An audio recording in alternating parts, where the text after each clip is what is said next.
Good morning and welcome to the regular council meeting in the town of Qualicum Beach, acknowledging that we are having this meeting on the traditional territory of Coast Salish people, in particular the Qualicum First Nation.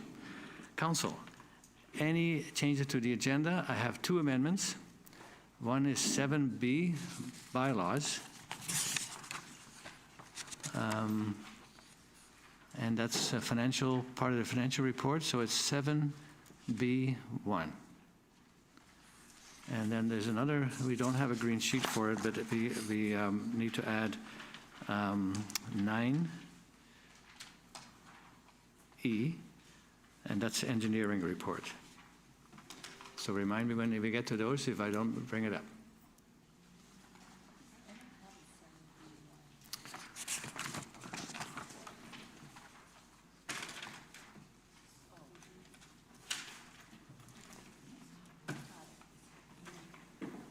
Okay.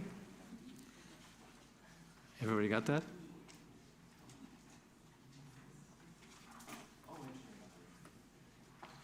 Okay.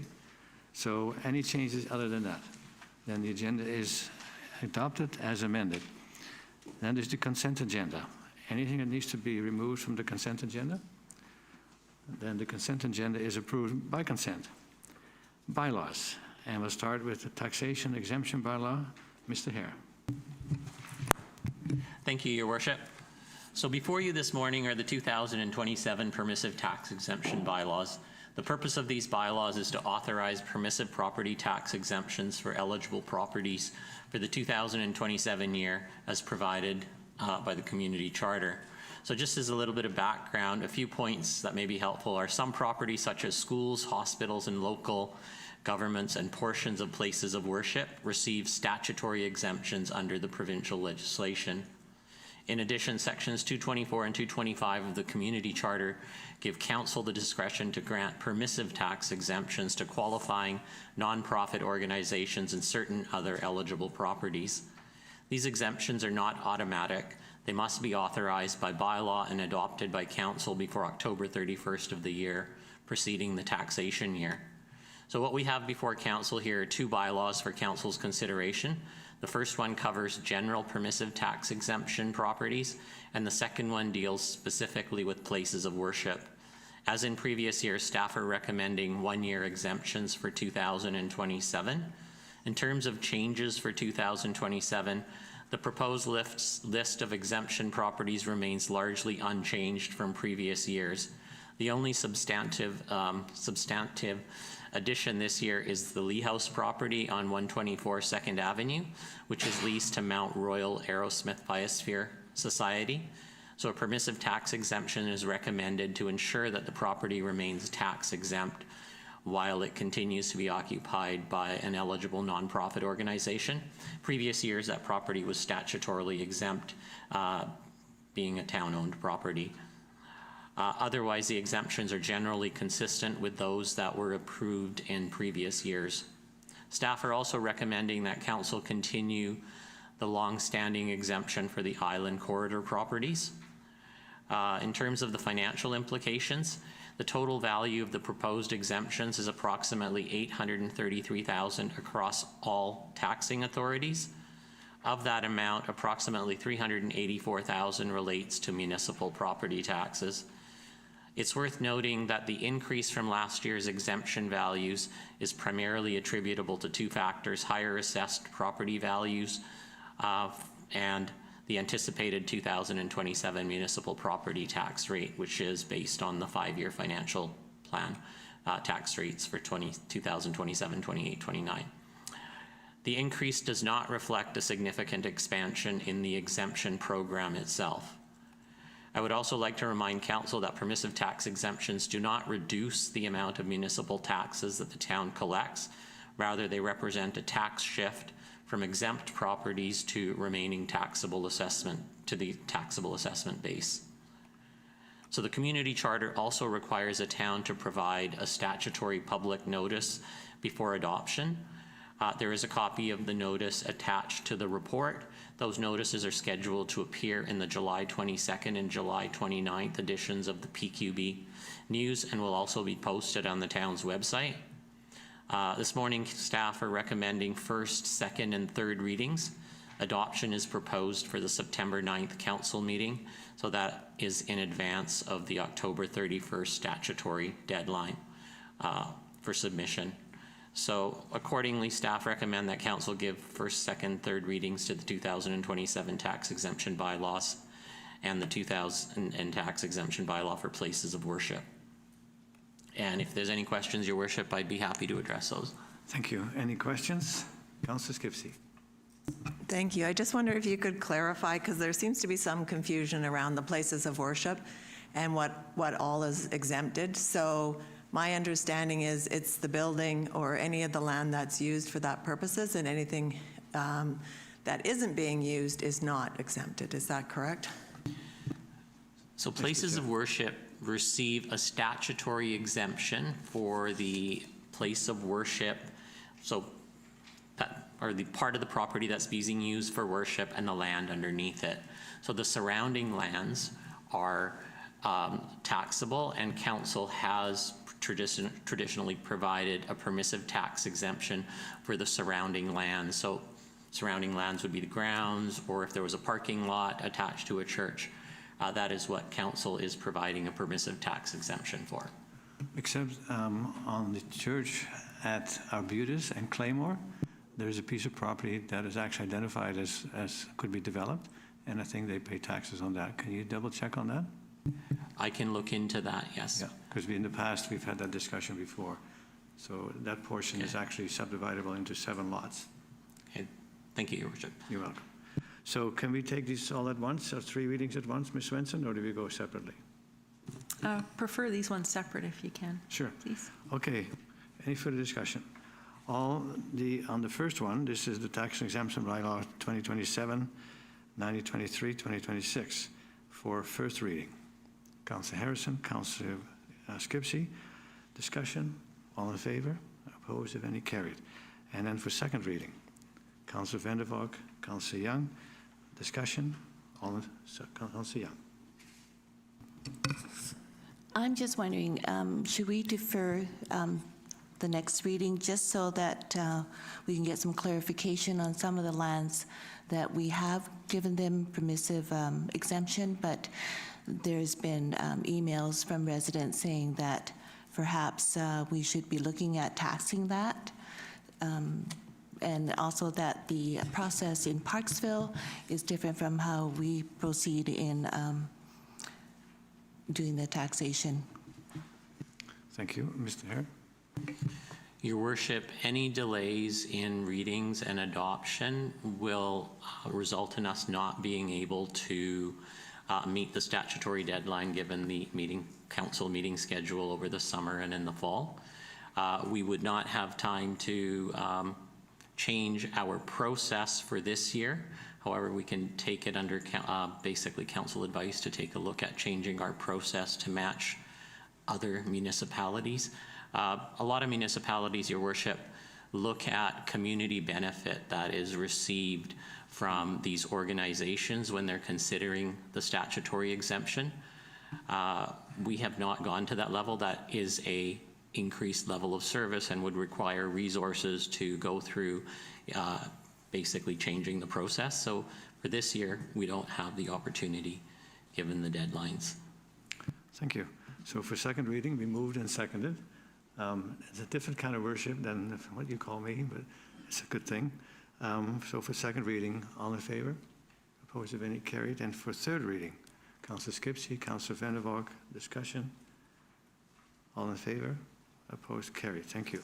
And then for places of worship, for first reading, Councillor Harrison, Councillor Skipsey, discussion. All in favor? Opposed, carried. And for second reading, Councillor Vander, Councillor Young, discussion. All in favor? Opposed, carried.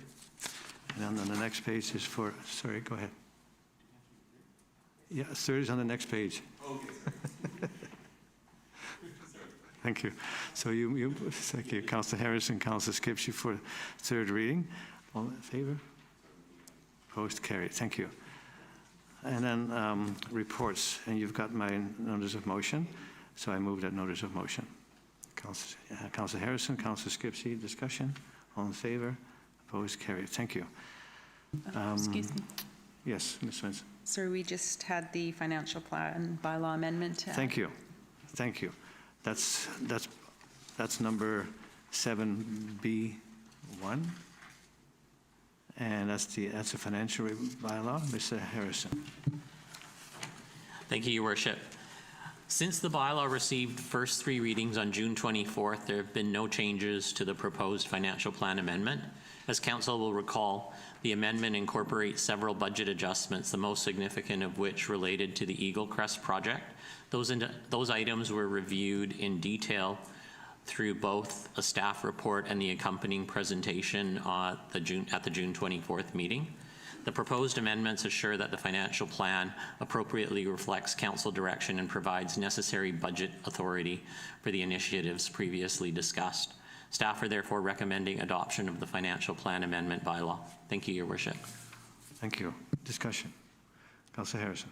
Yeah, just to the chair, to Mr. Hare, when I looked at the proceeds from sale of assets, that's basically land sales, I'm assuming, and just using the calculator thing on my computer, it came to about 17.8 million, and I thought we were supposed to be reaching 19.2 million, so I'm just wondering, is the sale from assets the right number? Thank you, Councillor Harrison. Mr. Hare. Your Worship, I would have to go back and take a look at the numbers. I can confirm that we had approximately, I think it was $19 million that we're receiving from the sale of assets, and $2,125,000 came from a donation for a total of just under $22 million.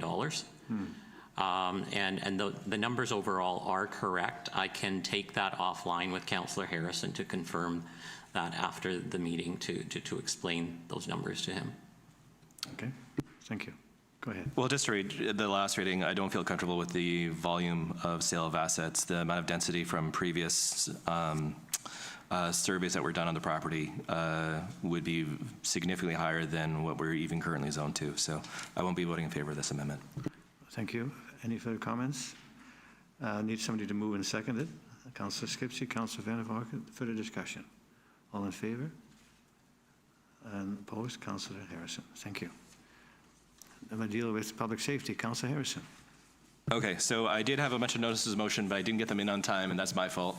So if you see a slew of notices of motion just before the election, it's not me pandering for an election. It's just me being disorganized for this meeting. There was one thing, though, that maybe just for the mayor to think about. So there's an Aerosmith Water Service meeting that was held a little while ago, and for the past several years, there was a grant that was provided to a university, and they had a plane equipped with what's called LIDAR.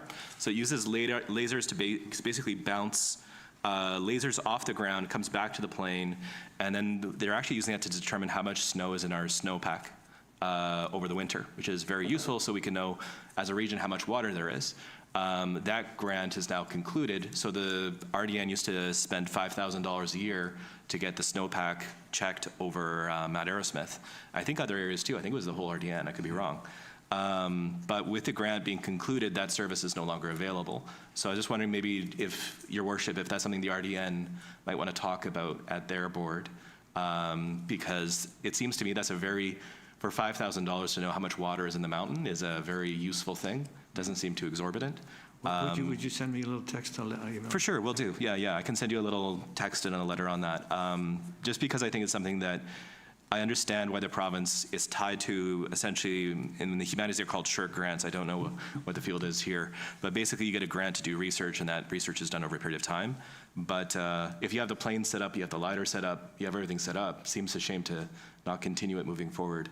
The only other thing too that also being disorganized but is time sensitive that I mentioned to the mayor is right now we have our MP advocating for equal funding for ferries. And I don't see Blaine Seapos in the room for the Tourism Association. I'm pretty sure he'd say that would help local tourism if we could bring the cost of vacations down in our area. There'd be a business impact for our community.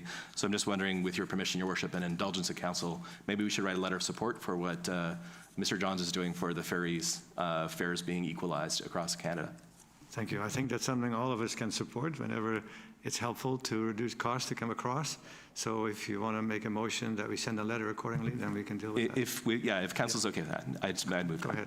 Okay, and Councillor Skipsey seconding. Discussion. All in favor? Opposed, carried.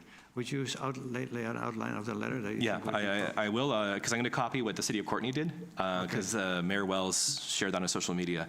So it'll basically be the same as the City of Courtenay, and I promise to get that to you today. Thank you. Councillor Skipsey.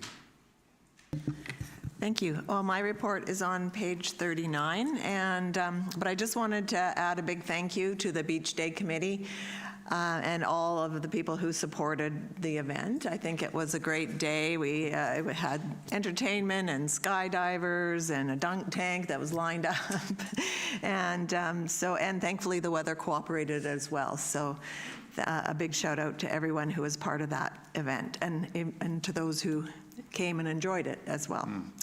I have a couple of notices of motion on the agenda. The first one, Council received a request for support for this project, and 100% of the content of this book is being compiled at no cost by volunteers from the Aerosmith Naturalists, other environmental groups, and local expert photographers. So I'm looking for Council support for the funds to come from the community volunteerism budget, and there are funds available. So I'll move the motion. And is there a seconder? Councillor Vander the seconding. Discussion? Councillor Harrison. Yeah, so just for the public's benefit, this is roughly half the fund in that volunteering budget. We haven't spent any yet. We're at the half-year point of the year. So about half the funds being spent halfway through seems pretty reasonable. And also for other volunteer groups, we do have some funds, so please apply if you have a worthwhile project. Thank you. Further discussion? All in favor? Opposed, if any? Carried.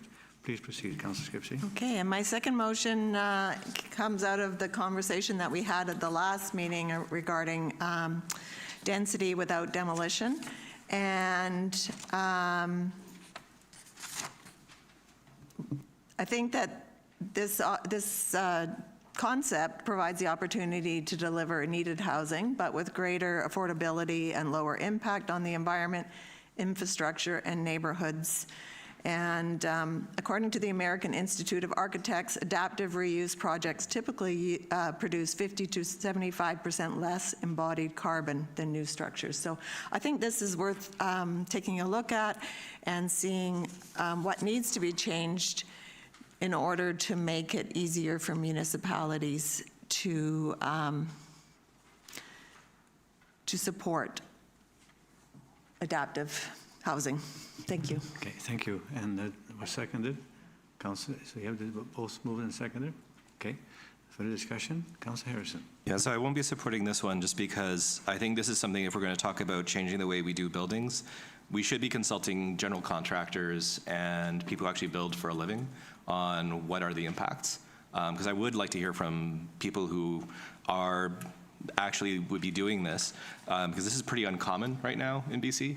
And my hunch is that there's a reason it's uncommon. And the reason it's uncommon is it is actually very difficult to have one building with two codes existing within it basically at the same time. I'm fairly certain that's actually very, very difficult. So I think until we actually talk to people, especially general contractors, because I think that's more the niche here is, you know, smaller scale homes. This is not for 5-story apartments. This is for like a single family home where you're putting as an extra story on top. But yeah, I just think that lens being missed of not talking to folks who actually build single family homes and letting us know what the impacts are is, I just don't want us to move forward with that at this point. Thank you. Mr. Sales, any comments on that? Thank you, Mayor Westbrook. When this was discussed at the last meeting, there was discussion about perhaps wholeheartedly endorsing the letter that we received. The motion that's before council today is slightly different in that it requests that the province review opportunities to encourage renovation, adaptive reuse, and building renewal. So it's encouraging the province to do the due diligence, you know, somewhat like Councillor Harrison is referring to. Those are very good points. You know, the industry would need to be consulted. It wouldn't be the town that would be doing that consultation. So this is a recommendation to refer to the province to look into this in more detail. Thank you. Councillor Skipsey. Yeah, I just wanted to add too that I think this is also in alignment with the WAM report that we'll get later on, where there was discussion around adapting homes for seniors and seniors' care. So, Thank you. Further discussion? All in favor? Opposed, if any? Councillor Harrison opposed. Motion carries. Please proceed. That's it? Councillor Vander. Thank you. Well, my written report is in the agenda, and I don't really have anything to add. I didn't have a lot of work done as the council liaison. Most of my organizations that I'm the liaison for are tourism, and they're very busy right now, so I haven't had that many meetings that I've attended. I just did want to also extend my congratulations for Beach Day. I thought it was a great day, a great celebration, and I enjoyed it very much myself, and I hope all the people that attended enjoyed it as well. And that's about it. I think Bing did too. But a motion to send an individual letter to each member of the committee would be appropriate. Moved, seconded, discussion? I'll All second in it. favor? Opposed? Carries. Thank you. Councillor Young. My report's on page 43, and there's just a little typo error. The last four items should be July, not June. Okay. And that's it. Thank you, Councillor Young. Staff reports, corporate services. Ms. Svensson. Thank you, Mayor Westbrook. On page 44 of your agenda package is the 2027 council and committee meeting schedule. Historically, we would present this. It's a statutory requirement to give the meeting schedule for the following year, and we would usually do this in the fall, in September, but given the upcoming election, we wanted to get it in now so that any candidates would know what the commitment is for 2027. Thank you. So council approved, for council to approve the schedule. Councillor Vander, Councillor Skipsey, discussion. Councillor Harrison. Yeah, forgive me, Ms. Svensson. I'm just sort of looking at the schedule. I'm assuming then we'd be having all regular council meetings at 10 a.m. still? That's how it's posted, yes. The 4 p.m. meetings are noted on the third column. Yeah, the November and December 4 p.m.s, I see that too. I just want to double check because there has been some conversation about 10 a.m. meetings do leave out a portion of the population. But I know sometimes when we've had evening meetings, they have been sparsely populated as well. But I do want to highlight that depending on who gets elected, if you have people who work full-time, we might have to take a look at the schedule. It might be a conversation that we have. But for now, we need to have something, so let's have something. Thank you. Further discussion? All in favor? Opposed, if any? Carried. Thank you. And Ms. Svensson, that completes your report. Thank you. Planning and Community Development. Mr. Sales. Thank you, Mayor Westbrook.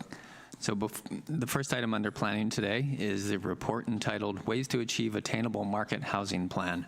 This is a project that was identified by council as a strategic priority.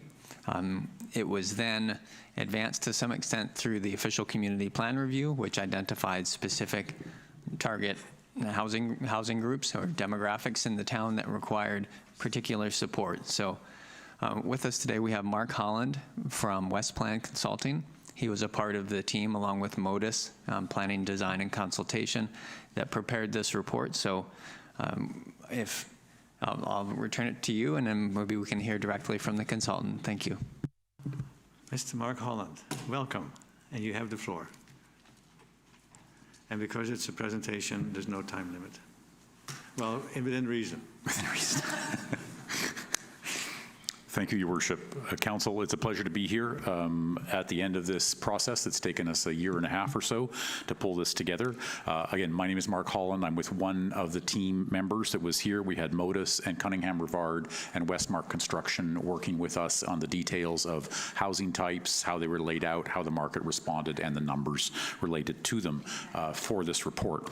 I'd like to just start by congratulating you on doing this report. If you work in our world, you would know how innovative this is. Communities all across Canada, but certainly across BC, adopt their OCPs. Of course, my 30 years in a career, I've never seen a community embrace their OCP with as much reverence as you do. And what's great about that is that this study begins to give you a market view of some of the public objectives and some of the land use agendas that are part of that. Most communities do not do this, and as such, they're largely driving blind. So this makes you more informed. One once we get into the details, obviously there's quite a lot of complexity in this, so I'll do my best to sort of summarize this for the purposes of the discussion today. The market is very dynamic, as we're all watching, particularly right now. So the numbers that we're presenting are relevant to sort of winter 2025 to 2026 and into the spring here. What's important about them is not that the precise number is exactly right, but that they give you the story or the equation around these numbers. The equation that's layered in as we talk about some of these numbers are very simple to update. So essentially a phone call from your staff in the future to a qualified appraiser can update those numbers, and they could update these numbers for you actually very quickly because of their simple math that's behind them. The purpose of this is not for any decisions for yourselves. The purpose of this report was to identify, to connect your housing needs report that was associated with your OCP to some of the conversations we've been having with the community about types of housing that are or are not available, whether that's tenure or price or actual type of building. Put those together and provide a path with a number of things that the municipality could choose to pursue that would make it easier and more feasible to have some of those types of housing to meet the needs of some of that population. So there's a bit of a circle there that I'll talk through here as we get into this. Let me move through the slides here. Okay. I'll move on to the next one. So the project process that we took on was some initial research into the community, into the market. We worked with the contractors that work here, the appraisers to keep large databases of all the information, costs, prices. We looked at your housing needs report and the OCP and talked with your staff and the community and identified a few groups of housing, which I'll talk about, a few priority housing groups, which I'll talk about in a moment as to kind of how they came to be. Understanding sort of some of the challenges and opportunities. Qualicum Beach is a very unique kind of environment in which to have this discussion. We conducted a range of financial analysis on this using the databases and the input directly from the contractors and the developers. We held some really robust public meetings. They were fantastic discussions where a lot of new ideas emerged and emphasis on certain housing types or approaches were inquired as well as promoted, and so we dug into those, and the report here is the result. I need to highlight in the title, there's an important factor here. This is trying to work with the market. We can diverge from the market at any point with respect to costs when government money is available, because essentially government money just walks into the amount of money that's in play to develop a new building and begins to write that cost down, and that means it can be made more affordable. But we stuck to the market costs here, absent of provincial, federal, or your own, any kind of incentives we would bring. We were trying and figure out how to keep the market targeted at what it can do best, which is be efficient in delivering housing. Unfortunately, the costs, as we've watched over the last 10 years, have just essentially taken off in every single area. Land, hard costs, consulting costs, interest costs. So this is why housing has become so expensive and why this becomes quite an important conversation. The priority housing groups that emerged from the first piece of work focused on these 4 areas. Now, these are very general terms, and obviously any given 1 or 2 people or a family in any of these groups could have quite a range of issues, but they do establish an interesting, essentially the periphery or the edges of a lot of the Qualicum Beach population. Qualicum Beach is blessed with folks many of whom do not have to worry about keeping a roof over their head. That being said, it's partly because it's so beautiful here. It does make housing more expensive than many other communities in the area. And these 4 were identified either for financial reasons or for housing type reasons, that there may be a lack of a housing type that they may need in the next 10 to 20 years as a priority for doing this work. We looked at each one of them fairly detailed. In the report, as you've read through it, you'll see sort of we established the kind of way of a profile and looked at each of them financially and contextually and socially, et cetera, and some of the needs they might have.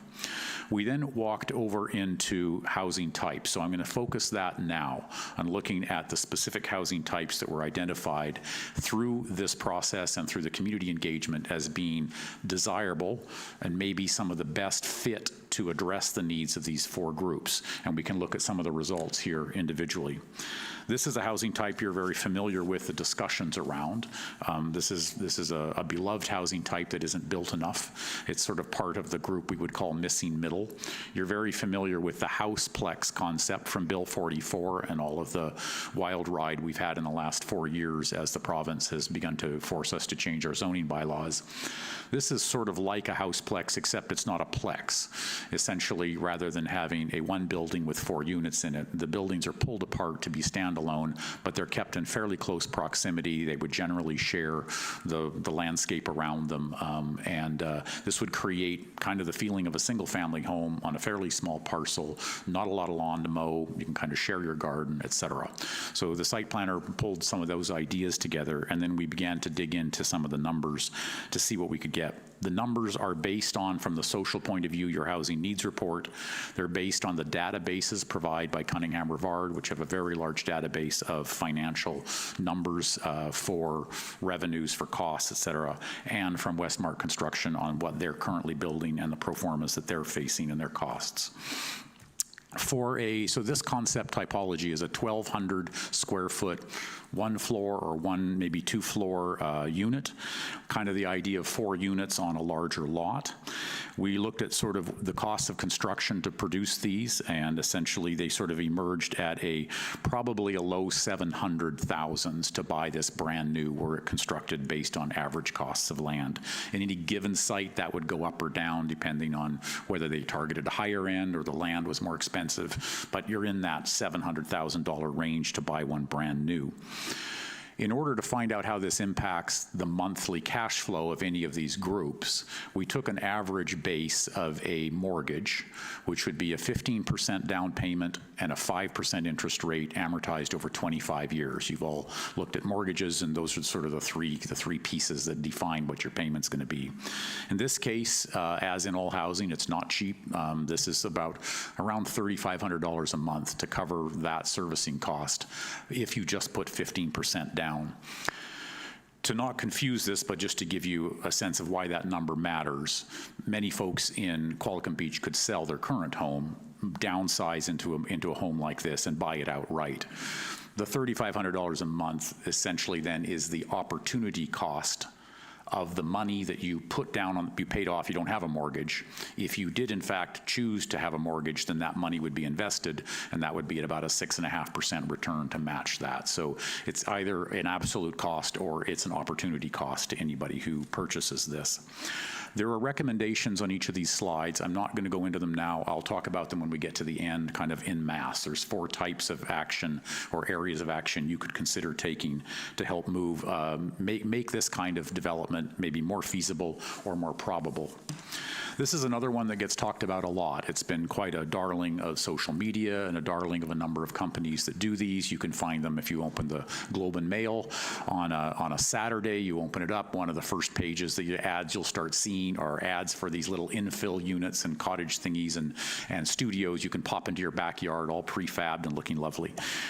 In reality, very few of these are being built by homeowners in terms of putting one in their backyard. And the reason why is the money just really doesn't pencil very easily on these. Where we see these being developed is through builders. When a builder takes on a new lot, if they remove the old home, they can build these less expensive than you or I can putting one in our own backyard. They are, however, very important for folks facing a unique social environment. And the 2 that we see most common would be the next generation, say a son or a daughter, maybe their spouse, maybe they're just starting a family. This provides the family's ability to stay in their home. They build something like this in their backyard. It's 900 square feet. That's a comfortable 2-bedroom and den, so you can start your family and still be around your parents and not have to go out. You can share the cost together. That's one. The other one that's maybe more common is a elderly parent, which is caught in between maybe an assisted care home. They don't want to live in their single-family home anymore. They just can't take on all of that work, particularly maybe if one member of the couple has passed on. This becomes a very viable way to share some family resources and have them live there. They can look after the kids. They can be looked after by the family. So that long story is to say that this housing type is a very useful one to deal with certain social issues or social challenges that are very real in Qualicum Beach. But you will not be seeing, because of the numbers, you will not be seeing hundreds of applications come pouring through to rip out their backyard and put one of these in. The challenges include running new lines. You basically have to destroy all of your yard. You have to run new water and sewer lines, connect to the city. You have to figure out what to do with the extra car. Many of our lots are not quite wide enough to allow that to happen. So this is not something you're going to see a lot of happening, but it's a very important type of housing to have and make it smooth to do should someone choose to do this. You can see in some of the numbers here, partly of this, a 900 square foot unit, basically to cover its costs under the terms I mentioned, you'd be looking at, $2,700 a month at least in rent to be able to rent that out, and you'd be breaking even, barely breaking even at that probably. So this is not a really good investment for people to put their money into to try and be a landlord and make money, but it's great for families.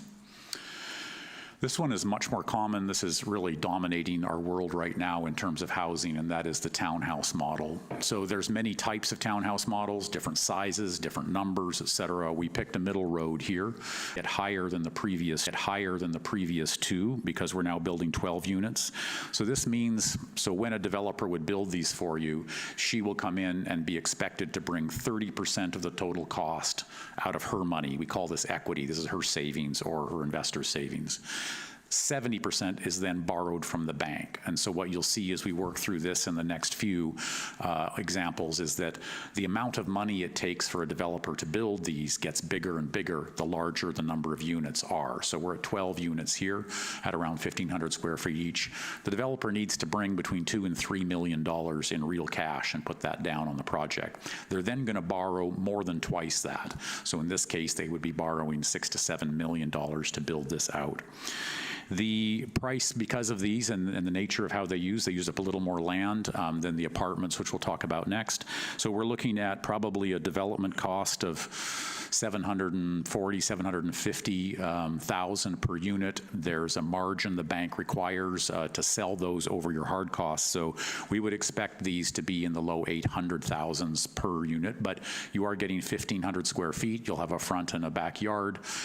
The price of elevators has come way down, as you probably all know, for these kinds of units. So they were very popular, and then they kind of faded a bit as the baby boom decided they didn't want 3 stories of stairs. Now we can put in elevators for a few tens of thousands of dollars, and we're watching them come back again now as a really useful ground-oriented form of housing that is increasingly age-blind. You can pretty much make it work for anyone. Clearly, the market rental price here is not being very affordable. We're looking in this case, based on those numbers of having a mortgage, of being well over $4,000 a month, $4,500 a month for a 1,500 square foot 3-bedroom unit. So this is pause for some sober thought, and as such, while it's a perfect form for young families, this can very quickly eat up and would typically probably, if you wanted to buy new, now an older one will be less, but these new ones, it'll eat up a full salary for a 2-salary home, 2-salary household, which is what we see frequently in most of our cities these days. It's gotten to that kind of level. For the apartments, and this one here obviously is a topic of great interest here in the community, because you'll notice there is a certain stories there that is missing, and I'll speak to that in just a moment. We looked at the 4-story and 6-story levels here. These are the ones that the banks are most prepared to fund. These are the ones that the majority of the market is working toward. So if you'll also notice an unconventional number here, and that is in the size of these units. So we were trying to keep a lot of these fairly apples to apples for reasonable housing. So these are 900 or 1,000 square foot apartments. This is significantly larger than you may often see in the apartment world. So our apartment world has gotten smaller and smaller apartments in an attempt to keep the costs lower and lower to buy into. The discussion, we felt that Qualicum Beach, those moving out of single family homes here or elsewhere, generally like at least a 2-bedroom or a 2-bedroom den size. And so in kind of keeping the densities and the social group more or less equal, we kept these units slightly larger than we would typically do for these projects. So This requires about 4 units, 4 lots rather, for a land assembly based on parking, on the size of the building. We would assume we would probably be looking to buy 4 lots next to each other to do this. The 4-story one, we're about 10 units a floor on average, so we would be looking at around 40 units for that. The development costs begin to come down per unit now, and so do the prices somewhat. We're still building a fairly large unit at modern cost, so they don't drop dramatically until you start really decreasing the size of the apartments. But we would be now looking at, in a 4-story building, something that would accommodate a young family at around $650,000. So we're a good $100,000 to $200,000 less than some of maybe the townhouses or the cottage clusters that we looked at previously. Now, the market rents for these are still reasonably high. If you're going to have to pay the rent, that's still $3,000, but that's a good deal less than the townhouse was. So this 4-story, it's fairly human scale. It still sort of works. The 6-story is where we begin to see even further savings, and I'll explain why in just a moment. So we dropped the size slightly in this one to 900 square feet for a number of reasons. The unit count here now, we're at about 60 units on the same piece of land. The sale price for these, or the rental prices, are commensurately down 10% or more. So you could buy a new 900 square foot unit probably somewhere around less than 600, maybe the high 500,000s on this, depending on, maybe it's depending on how expensive the fitting out, the finishings are. On both of these, I'd just like to highlight the implications to these moving to apartments. So the amount of money that the developer or the builder needs to bring now begins to go up quite significantly. So in the 12 townhouses, they needed to bring around $2.5 million of equity and their personal wealth to the table. That's reasonably attainable for many builders if they have a portfolio of projects in land. They do have assets to do that with. In the case of these, we're now beginning to narrow the number of builders quite significantly that can take on a 4 or 6-story building. Part of it is we move to kind of a different type of housing, particularly when you get to 6 stories. It's quite a different beast to build than a townhouse, which is sort of a slightly extended single-family home. In this case, you're now looking at the developer needs to bring, $7 to $9 to $10 million of their own money. So this, partly because of experience and partly because of how much assets get tied up in some cases for 5 to 10 years to bring a 6-story building on, this narrows the number of people who are prepared to purchase those units or those lots and build these, particularly if there's any additional challenges. There's a list of recommendations around those if you want. Let me just go back, actually. Let's talk about 3 stories. So 3 stories emerged in the discussions frequently in the public community discussion on this, because 3 stories is part of the sort of experience of your downtown and something that everyone loves because it's so human scale. The nature of why 3 stories isn't here and why essentially the banks, the appraisers, the developers just sort of shook their head and said, you're just not going to make it work pretty much unless you go, extremely high end, have basically pre-lined up buyers and some lenders who really trust you and are prepared to go there, is that there are core costs of a building, and the smaller the building gets as an apartment building, those core costs don't change much, and so you end up with a much higher percentage of land cost, elevator cost, foundation cost. If you're doing a floor of underground parking, that cost is set. The roof, the interior machinery of the building, they're all pretty much the same. They might change in size slightly, but that is not a direct relationship in cost. So what we find is that a 3-story building essentially is delivering half the housing units and half the revenue, and yet the costs are still about the same as a 6-story building. And what we've seen with all the escalating costs over the last number of years is that has just continued to push up the market norms, the bank expectations, the investor expectations. It's pushed us up past 4 and up to 6. There is one for those who don't like 6-story buildings and would like to see things come brought down a bit. There's one ironic light at the end of the tunnel on this one that's now pushing back against the 6-story form, and that's the new 2024 building code and its associated seismic requirements. Now, for much of BC, nobody cares, but we're in a hot seismic zone here, and depending on the soil makeup of your site, I'm watching my clients walk back out of 6 to 5 and even to 4 in some cases, because the seismic implications of a 6-story building on Vancouver Island soils and seismic issues now require changes to that building that'll allow it to stay up as you slam a Richter 8, earthquake into this. What that's resulting in is, next to, say, your main walkway down the aisle in the center of the building, 2 floors or 2 walls sided internally with plywood. This is a demising wall, basically to give you that shear strength, and then likewise between many of the units. It's raised the cost of construction by nearly 20% in some cases. And so we're having folks walk back to smaller buildings that don't require as much seismic intervention. So we may see what has been the meat and potatoes of housing for the last 5 to 10 years at 6 stories, walk back at least to 5 and maybe to 4 in order to get below those seismic requirements, depending on the site and what its geotechnical soils are like. So that's just a little window into the technical realities of what we're watching. So that's great if you like a lower form in your home. It makes the housing more expensive because we're getting less delivery based on all those base costs, and it does reduce the housing yield of your OCP area where you do want housing. But that's essentially the dynamics we're watching right now. I won't go into all of these recommendations right now. I'll get to them here in just a moment. The last one was a diversion from this conversation quite significantly.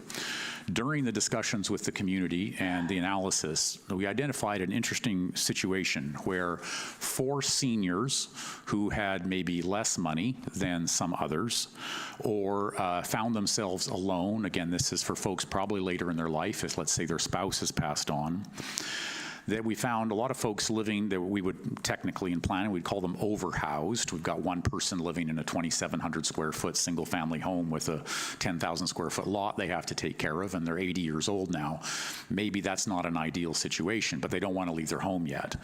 And so they have 4 empty bedrooms and a full suite in the basement and, all of this kind of space.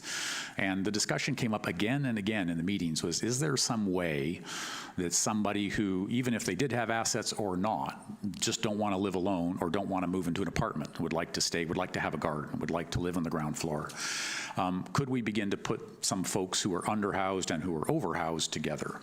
Now, you obviously all can immediately see the value in this. This makes a lot of sense. And you immediately can also feel, I don't know if I want somebody I don't know to move into the bedroom down the hallway. So this is not for everybody. But we had so much interest in the discussion, and we sort of dug into it. This does not have numbers attached to it. We're not building new. If you needed to renovate the home to add a bathroom, let's say, or combine some bedrooms so it became kind of more generous for the 2 parties, that would be on a case-by-case basis. So we couldn't put any numbers to it. And it would be an agreement between the 2 parties.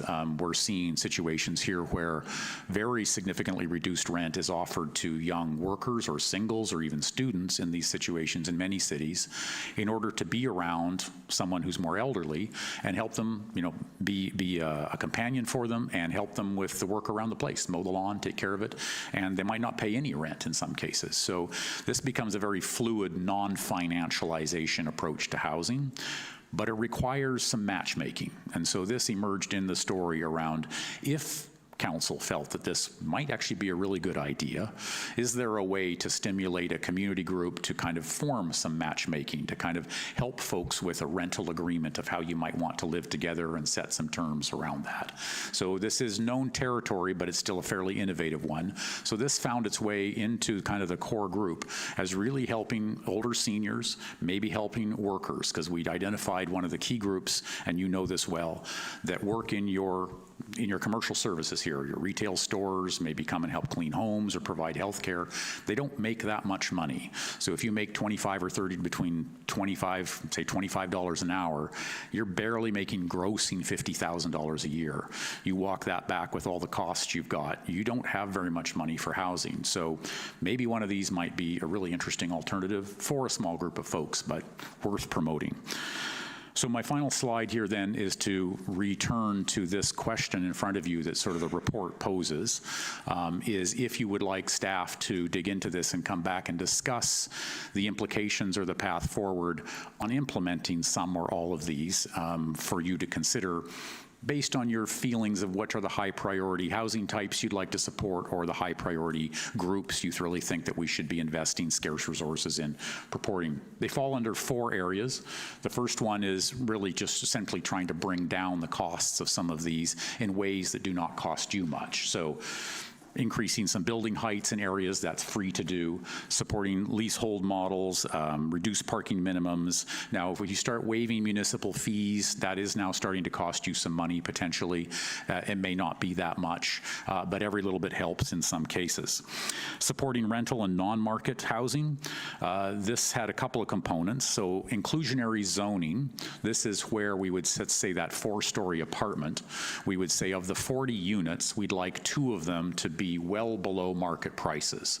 So you're going to have to raise the prices or the rents of the other ones because the bank won't lend you money otherwise. It all has to pencil in the end. But we would like a couple of those to be lower in price. That's great. It's easy to do. It has unintended consequences in the market if you do too much of it because it begins to artificially push up housing prices through the assessment process of how the more expensive units are selling. But that's for another conversation. But this can be done. The reality of it, however, as we've discovered in many cities, including the whole Capital Regional District where I do a lot of my work, is that someone now needs to manage that social housing unit because they come in at a reduced rate because they meet the criteria, but you can't then just let them live till they leave and then pop it back to market rates. That denies the whole public value of the trade-off. So someone then has to adjudicate the next renter or the next buyer that comes in. And this leads to the other recommendation in this area, which is exploring some variation of a local government housing authority that does that management. So we see this coming to the table and being implemented in communities not unlike yours that are highly desirable, attract a lot of wealth, and also need a lot of service workers, and people want to live till their late years in that town. So Whistler has been one. They've been basically leading the Canadian charge on this. They have a housing authority that is quite a remarkable organization. For purchase, for rental, they manage probably close to 3,000 units now in the town, and without it, Whistler would be dead. There is no way all the workers would be living in freezing cold vans all winter because there simply wouldn't be housing. So the only way they can manage it, and in fact, professional staff at the City of Whistler, they almost all are living in those managed units. They can purchase them, but they don't see the market rise. The value is permitted to go up by inflation, and that's it. So if you're there for 10 years, you're permitted to sell your unit to someone else for maybe 20% more, whereas the neighboring house across the street may have tripled in value during that 10 years. So this allows them to maintain that base. You can consider whether you need to go that big, but other ones, particularly in the CRD, we have a Capital Regional Housing Authority, and they help manage these social units. They help get grants to provide housing. They partner with nonprofit housing providers. So they're doing that. They're reaching the max of their capacity to do that right now, but they've been a game changer for the whole capital region by having that. So whether you want to do it yourself or partner with RDN and surrounding municipalities, something worth exploring to see how important this is and whether you think the benefits would entail the costs. In number 3 here, in the far lower right here, raising awareness and monitoring the market. This again isn't a lot of investment, but it is sort of a convening role of a local government to help stimulate. If you did think the home share was a great idea, or you want to help pursue grants and help recruit nonprofits and things into this space, this becomes that role. And finally here in the lower left, the streamlining the development process. This you're quite familiar with these discussions. We've been having them in BC for 10 years now. There's a number of areas here that we've identified. I'm pleased to say that CMHC gave the Canadian Institute of Planners a pretty good fund in the last year, and we've all been working. There's now 4 courses available that address directly some of these, and a lot of them came out of BC. Of most important that I would like to end on a positive note here, because this is a challenging conversation, is that in this regard, Qualicum Beach is recognized as a national leader for your work with Vancouver Island University on the ADAPT process. So your staff, 12 other municipalities, developers, and a raft of consultants worked with Vancouver Island University, our firm, and others to develop a suggested, streamlined, efficient, pass the straight face test approvals process, complete with guidebooks, draft websites, terms of references for all the studies, et cetera. We called it the ADAPT process. When the Canadian Institute of Planners found that, We sent that to them on their module on this. They basically Xeroxed in everything that you had done. So the work that your Director of Planning and all of us have done has essentially set the Canadian bar for how to streamline development approvals without rewriting the entire legislation of the Local Government Act. So you've got a strong foundation on this one, and you should feel proud of that ability to take this kind of action and have a common sense approach that removes unnecessary tripwires and stubbing of our toes. So I'll end there and do my best to answer any questions that you have, but thank you very much. Thank you, Mr. Holland. Questions? I knew it. Councillor Harrison. I have oodles. So do you want me to focus on the slide deck first, or should we talk about the report in some? Okay, so let's just do the slide deck. For me, with the broader things, with a lot of the, I do like the market-based approach where you actually look at what is the cost to build, what is the cost to lease. There's a few nitpicky points and then one big one. The big point for me is I think for Qualicum you're underestimating the cost to build per square foot. From all the conversations I've seen when you have general contractors doing ADUs, so for example, when we were talking about the patio homes, I live in an apartment and next door to me there's a big patio home development. I'm just looking on BC assessment, it's 30 years old, it's selling for $700,000 and you have $720,000 as a brand new unit. So it's probably going to be a little bit higher in this market for a lot of these costs. And there is the Bowser non-market housing building. I know that was $450 a square foot to build because I talked to the project manager, this Walter Hoogland. And I know East Village is more than that too, than that cost, significantly more. But because that's a private sector project, I'm not going to say what the cost per square foot is, but I do know it. So that's just one broad thing is we probably need to update some of these numbers, but I like the approach. The approach itself is great. It's just I think we're undervaluing the cost to build.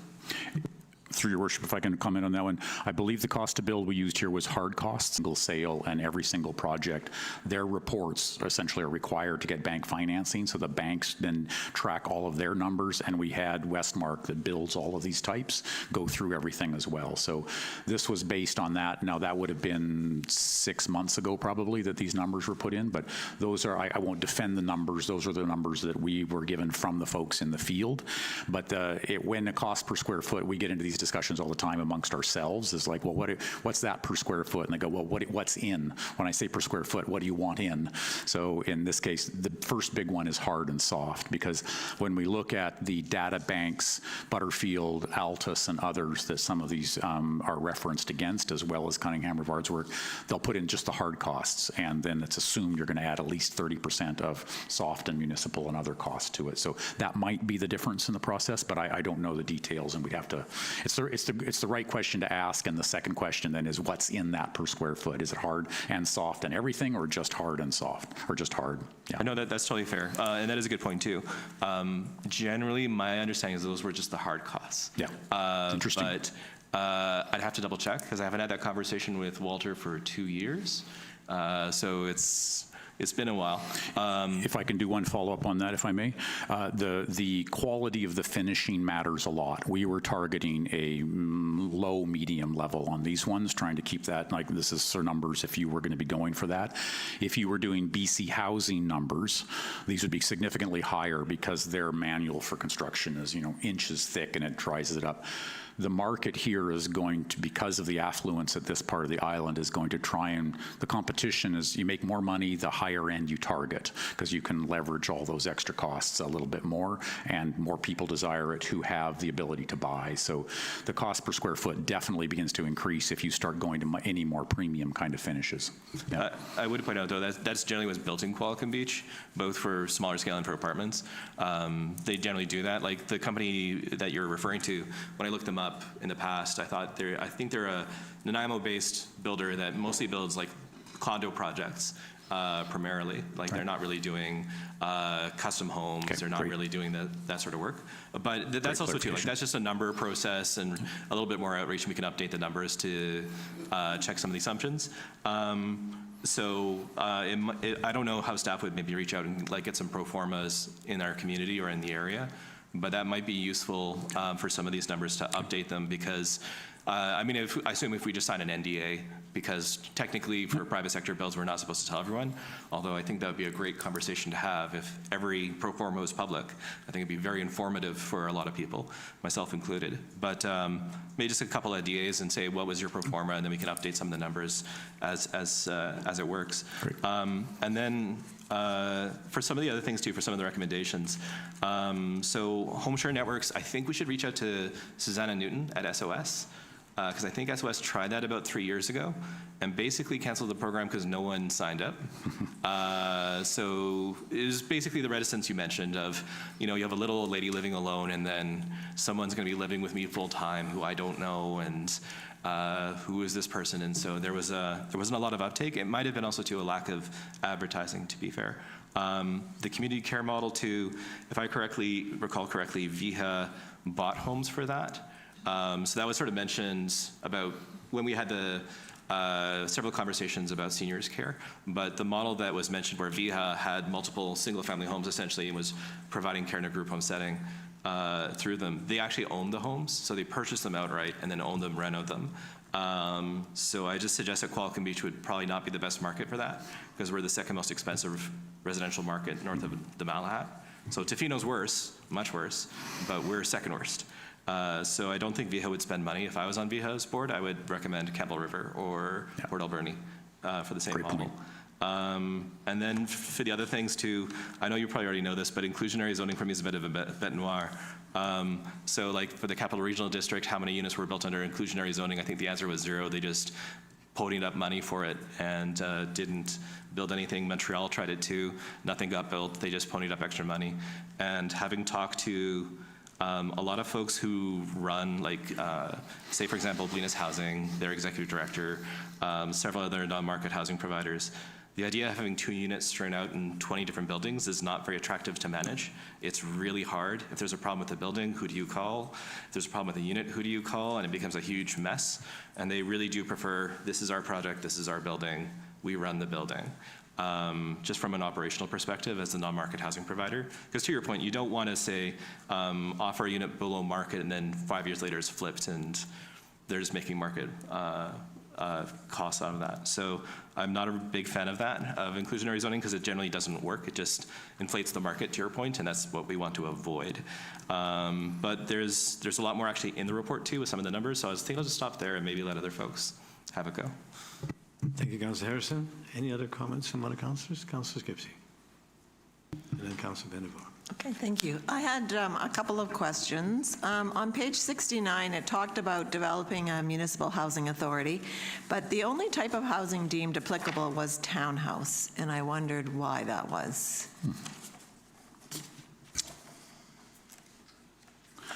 I don't have that right here with me right now. Okay. I'm intrigued that that's what ended up in the report. I didn't catch that in that report. I'm not quite sure why Modus put that in as that number, because I think a housing authority was more frequently they're dealing with apartments. To pick up on that discussion that Councillor Harrison also raised, the inclusionary zoning as an approach that then sets this need for a municipal housing authority to take care of a bunch of these different units, et cetera. What it does, you can allow the cash in lieu, which is where your comment was they've already paid the cash, but now you're getting cash. You're now getting something you can put in an affordable housing fund. Without the inclusionary zoning rule law and that option, then you're not really able, especially under the new ACC rules, it's quite challenging to try and negotiate some of that affordability out of them.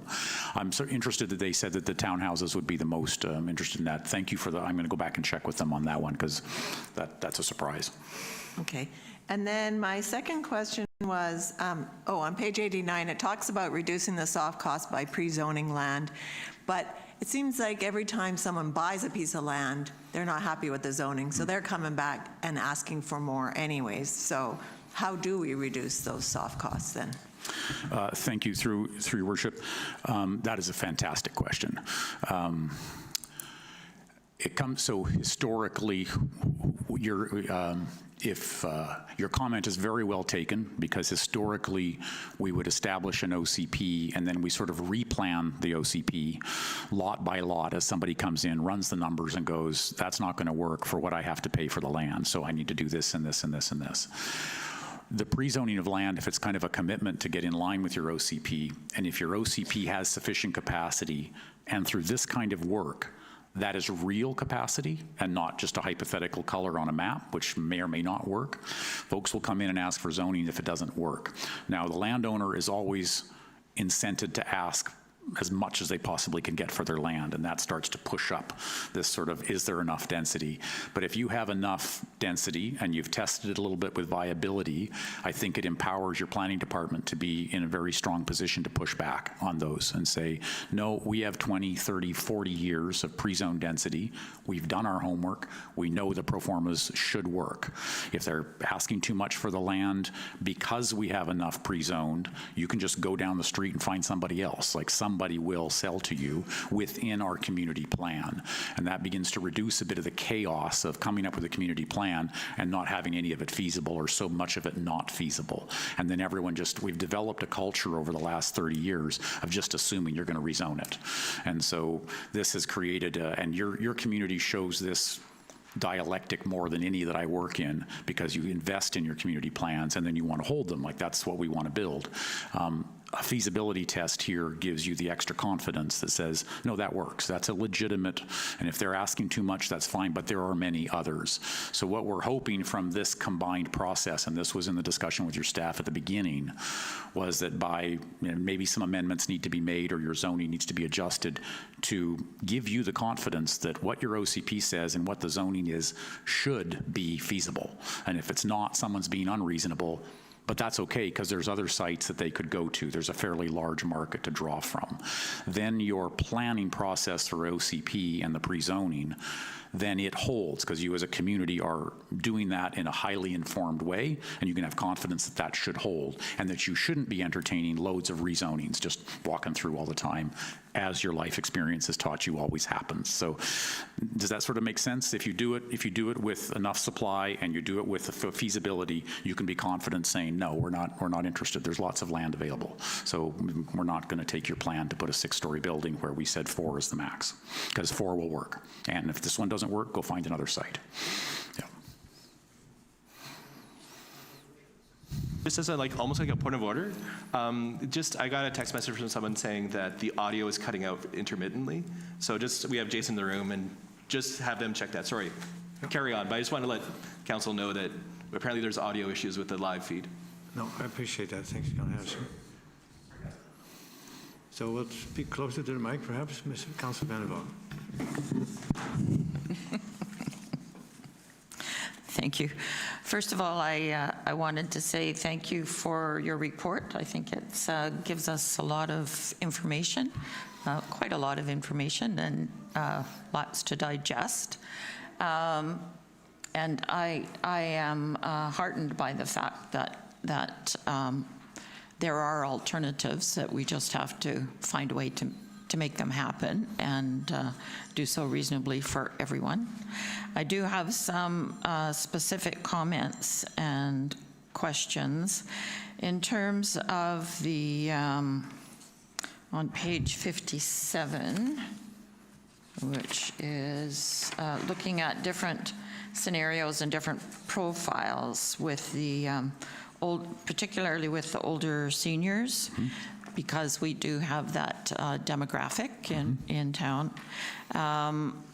It seems to be assuming that older seniors necessarily have a valuable piece of property that they can sell and then downsize into something smaller, either to buy or to rent.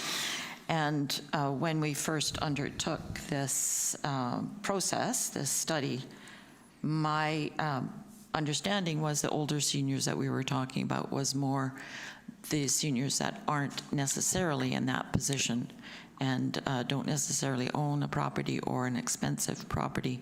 And so I'm wondering if you can just clarify that for me. Thank you. Thank you. Through your worship, it's a great point. Thank you very much, Councillor Vander.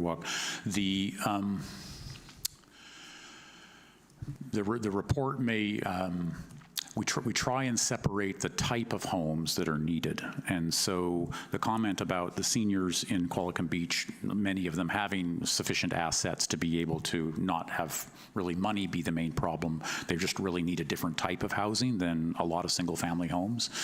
That was where we were linking those up. The question of income goes to everyone, and especially older seniors, because it's not like they can go get a second job or do something else. And their health is in part dependent on being able to stay in their community where their friends are and the things they're comfortable with and normal are. So in that case, then that's partly where the home share agenda rose, was if we're dealing with folks who really don't have many assets at all, then we're really into that kind of an environment. My comments at the beginning were sort of implicit in the whole approach to the report was this is a market-oriented study, as I noted at the beginning, and so the numbers you're seeing here are just the blunt realities of the market. In order to bring those down, either a small amount or a lot, to deal with, let's say, someone who finds themselves at the end of their lives without a lot of assets and medical needs and things like that, that requires government intervention because they essentially have to pay off a bunch of those components. They probably, the folks in that situation are going to be renters primarily, so we'd be looking at the rental 10-year stock on those, and these numbers give you the blunt reality of what really it's going to take for the new, what it costs for the new build. And so, but it sets you in the quick, simple financial model of this, it informs you about the scale of implications on that. So if a new 6-story apartment building comes to the market, and if you want to rent a 900, so obviously he or she who's an older senior probably doesn't need 900 square feet. So if we cut that down by half, and let's say a 500 square foot 1-bedroom, it's going to be a lot smaller. But we've now written down through 30 to 40% of the costs of that unit. Right there, we've brought that down. Commensurately, the rent drops. And then we're dealing with, well, how much money can they spend on housing each month? What is that market need? What's the market going to give it to us for? And that starts telling us what that subsidy needs to be to get in there to actually make that work. So the question you're asking is very important, and it's kind of the next conversation to have. This tells you what the market can get you, and then if we're dealing with an elderly senior that can't pay market prices, it now tells us what that difference needs to be. So that's kind of a next piece of work, is how would we go about getting into that space, which does lead to some of the discussion on a housing authority, because the housing authority can then recruit a nonprofit developer, they can recruit grants, they can get very good at getting the money out of the feds and provinces in order to build you some of those. So that gives you a group of very knowledgeable people to go and take that work on for you. In the absence of that, you'd be trying to get a nonprofit seniors housing provider to come in, or some other tool. So we didn't go specifically as a housing type or a situation on that one, and you're right to raise it, but there's a lot of information in the report that's intended to inform a strategy if you did want to pursue it. It's very challenging for a municipality to solve that problem. The scale of money is just so far apart between where the market is and where an elderly, low-income senior is. It's quite heartbreaking, actually, to see the difference in where our elders have found themselves here after 15, 20 years of crazy real estate prices. Yeah. Go ahead. Thank you.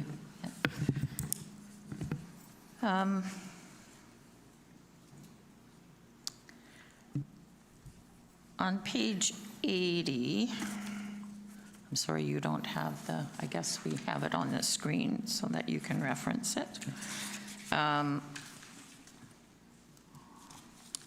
We talk about support leasehold models. And I'm not quite clear when you say long-term leasehold ownership strategies. Are you talking about where the town, it's leasehold to the town and people own the structure that it's on? Okay. That would bring down the price considerably because the land component isn't involved? Yes, through your worship, that is correct. If the town wanted to bring its buy land, or you have land and you bring it to the table, then that helps reduce the costs. That's another way. There's no no silver bullet. A colleague of mine, an academic from Dalhousie, just published a book. She called it Silver Buckshot. There's no silver bullet. You got to try everything to try and begin to walk a few percent down, and eventually we can get that 30, 40% down, but each one is complicated. This is one of the ways you can do it. If you have land and you want to bring it into the housing conversation with, say, a non-market housing provider, because they still face the same costs the for-profit ones do. They just have a little less in the profit margin, but you bring in the land. For townhouses, that'll write the price of the land down by maybe as high as 20%. For, say, a 6-story apartment, it's probably less because you've got less land cost per unit, so it's probably down by maybe 15, 20%, but that's not a small amount of money there. You still own the land, so the public has not given up its asset. It still has that. That building will go through its cycle, and eventually it will need to be renewed, and you still have that land. So that's what we were getting at in terms of long leaseholds, because then the builder or the nonprofit builder doesn't have to now go find land and buy it at Qualicum Beach prices. Yeah. So if I could just follow up on that then. So my question was more directed to if it's not a nonprofit. For example, in Vancouver and Burnaby, there are leasehold properties that the cities hold, but their buildings are purchased, and it's not a nonprofit. So to my mind, that still would benefit purchasers in terms of the price, and it also would benefit the town, because then the town is getting revenue from leasing the property, which people can either pay on a yearly basis or pay the whole leasehold agreement. So I was just curious why you didn't include that in your alternatives. Thank you. Through your worship. If you are vending in your land as essentially a development partner in a market project, we looked at that less as a way to achieve attainability. That's more of an asset management question of, do you want to own land caught up in a real estate environment and collect lease revenue from it? It wasn't, the intent of that deal wouldn't be to provide attainable, more affordable housing. So we left the simple full market model out. If you did want to work with the for-profit provider, you bring in the land, and then part of your deal is, okay, we'll have the land there and you're going to pay us a certain amount, but maybe we don't ask a full market lease rate. And in that break, we want you to also contribute, maybe through inclusionary zoning, a little bit, take the profit out of some of the units. We'll, make it work so it covers your costs, but you're not making profit out of it. That combined then gets your price down a little ways. Then you probably need a housing authority or some very robust agreement with that housing owner. And if it's for sale, then that's probably not going to work, because you can't ask a strata to be a housing authority. They don't do a good job. They can barely manage themselves on a good day. They certainly don't want to manage nonprofit housing. Sorry, I'm going through strata stuff right now. But so if you have a housing authority, then they can step into that space and manage that to make sure that the foregone lease revenue, because you dropped your lease let revenue a bit, is translating into housing for people who can't afford to pay as much. So it gets complicated. So we didn't go into it too deep on that one. We sort of kept it to a more nonprofit model where the municipality vends in the land for free and makes sure that all of those savings goes in. You still own the land, but goes into to helping folks achieve the housing needs that they have. And I have one other question for now.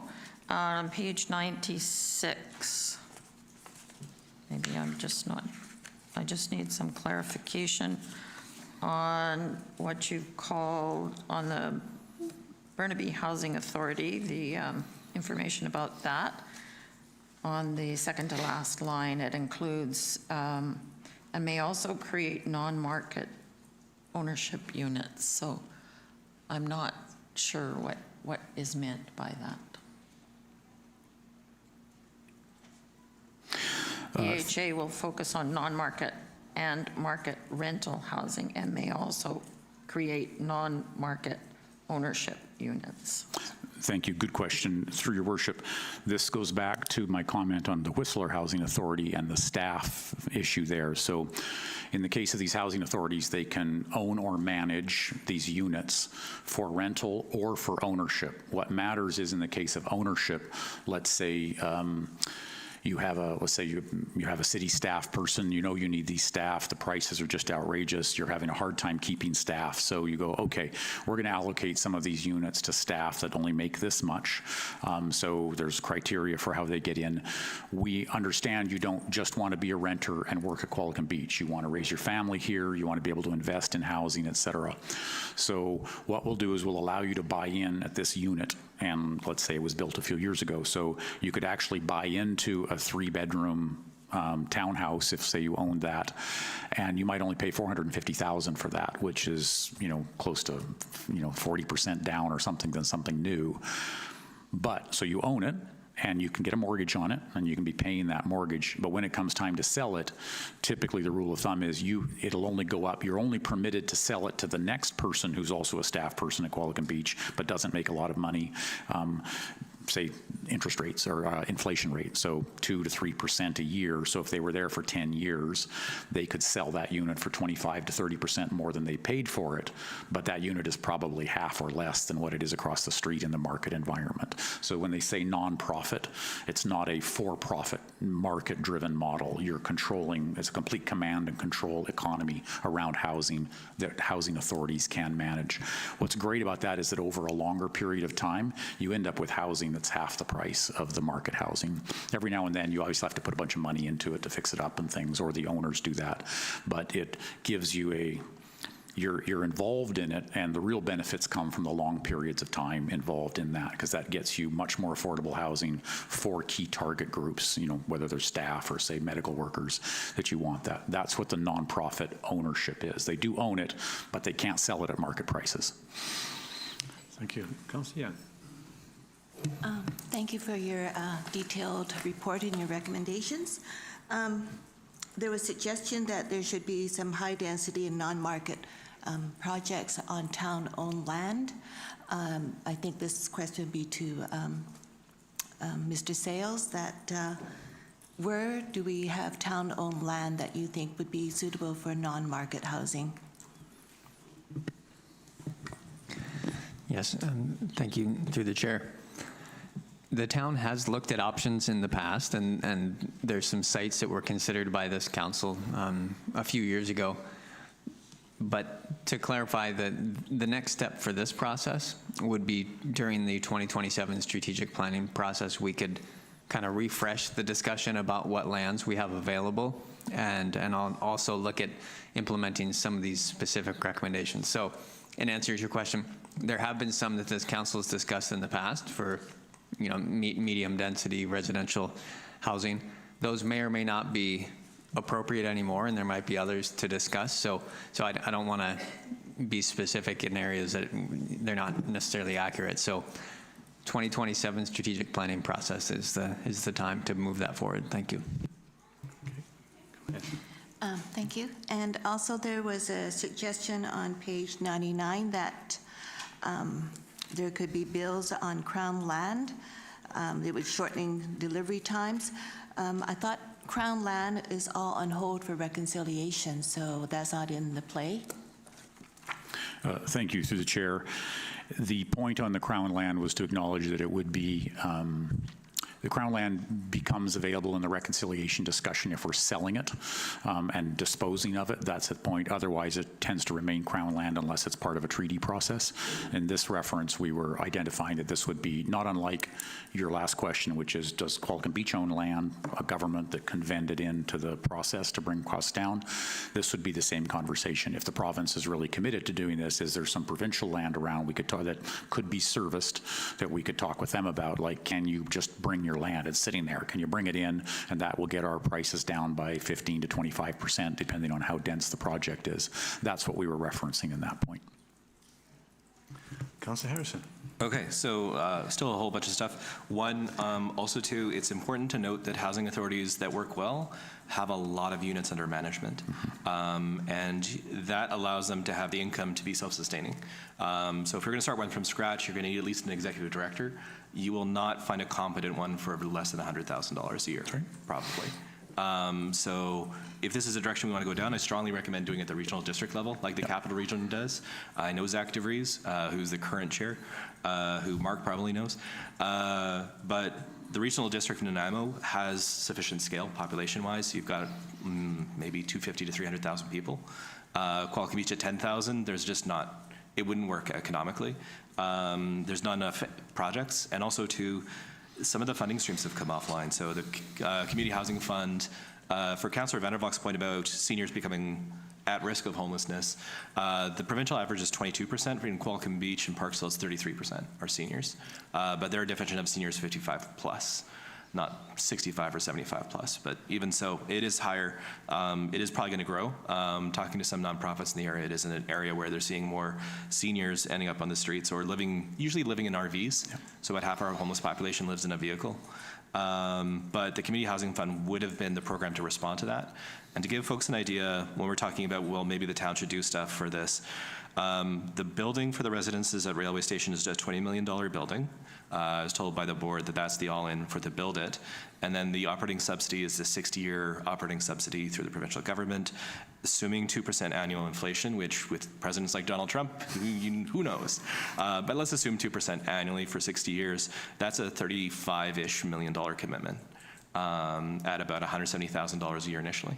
So the dollar values to really provide genuine affordability are huge. It's very difficult. So I'll start maybe going over some of the other things too. Also for the public's benefit, for things like rental, the equity required for rental is very different because of CMHC programs. So you can have equity that goes down to like even 10%, I think, for some of the builds. You don't need to have that full up 30% that you would for sales. That also provides an interesting lens when there's a lot of rental units that are not getting filled, so the government is now in a bit of a bind. Some other things about the report. So on page 58, we have young adults and families, and there's an estimated income number. Interestingly, in the census, it does provide you with the median income for single parents and parents with a two-parent family. So for a single parent in Qualicum Beach, it's $67,000 is median. For a two-parent family, it's $130,000 is median, which is very high for a median net pre-tax income. So it does sort of shift it. There's a reason why the residences of Qualicum Beach has a lot of 3 bedrooms, because it was designed for single parents, essentially. Single adults are getting about $41,000 a year. You might have some seniors who are just working part-time. And then for workers, the median income for a full-time worker is around $64,000 in Qualicum Beach. For page 59, it's not 48, but you do have a lot of folks in the service sector where 48 or less is a very reasonable amount. And again, a median just means that half the people are making less than that. So for single parents, when we say 67,000 is median, a 2-bedroom usually goes for 2,500. You have 60,000-ish pre-tax income. That's half your income on your rent every month, or more for 125 out of 250. Let's see, I have notes everywhere. I would say too, on page 61, a developer could build luxury homes, it doesn't impact affordability.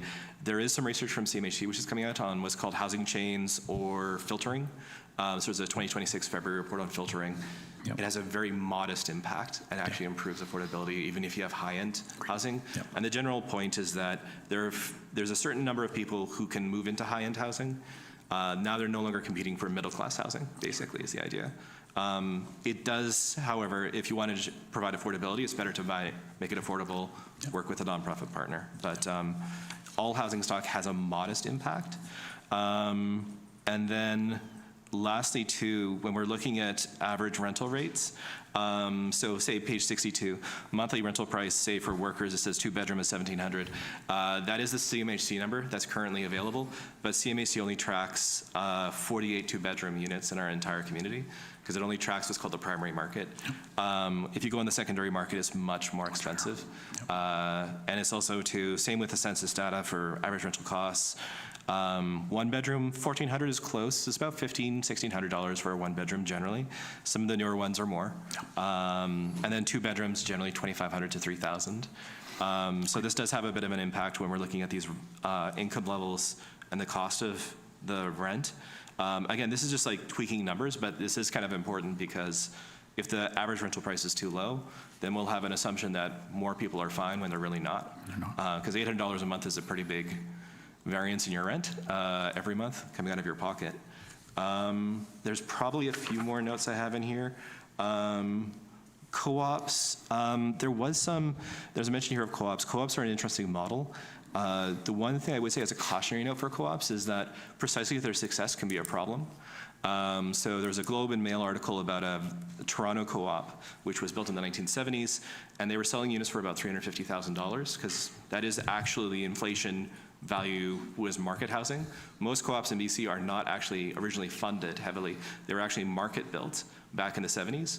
And when you take away speculation increases and just dealing with inflation, yeah, they're selling for like $350,000, $400,000, but then you're retiring at 70 with $300,000 in your pocket, and suddenly it disappears really fast.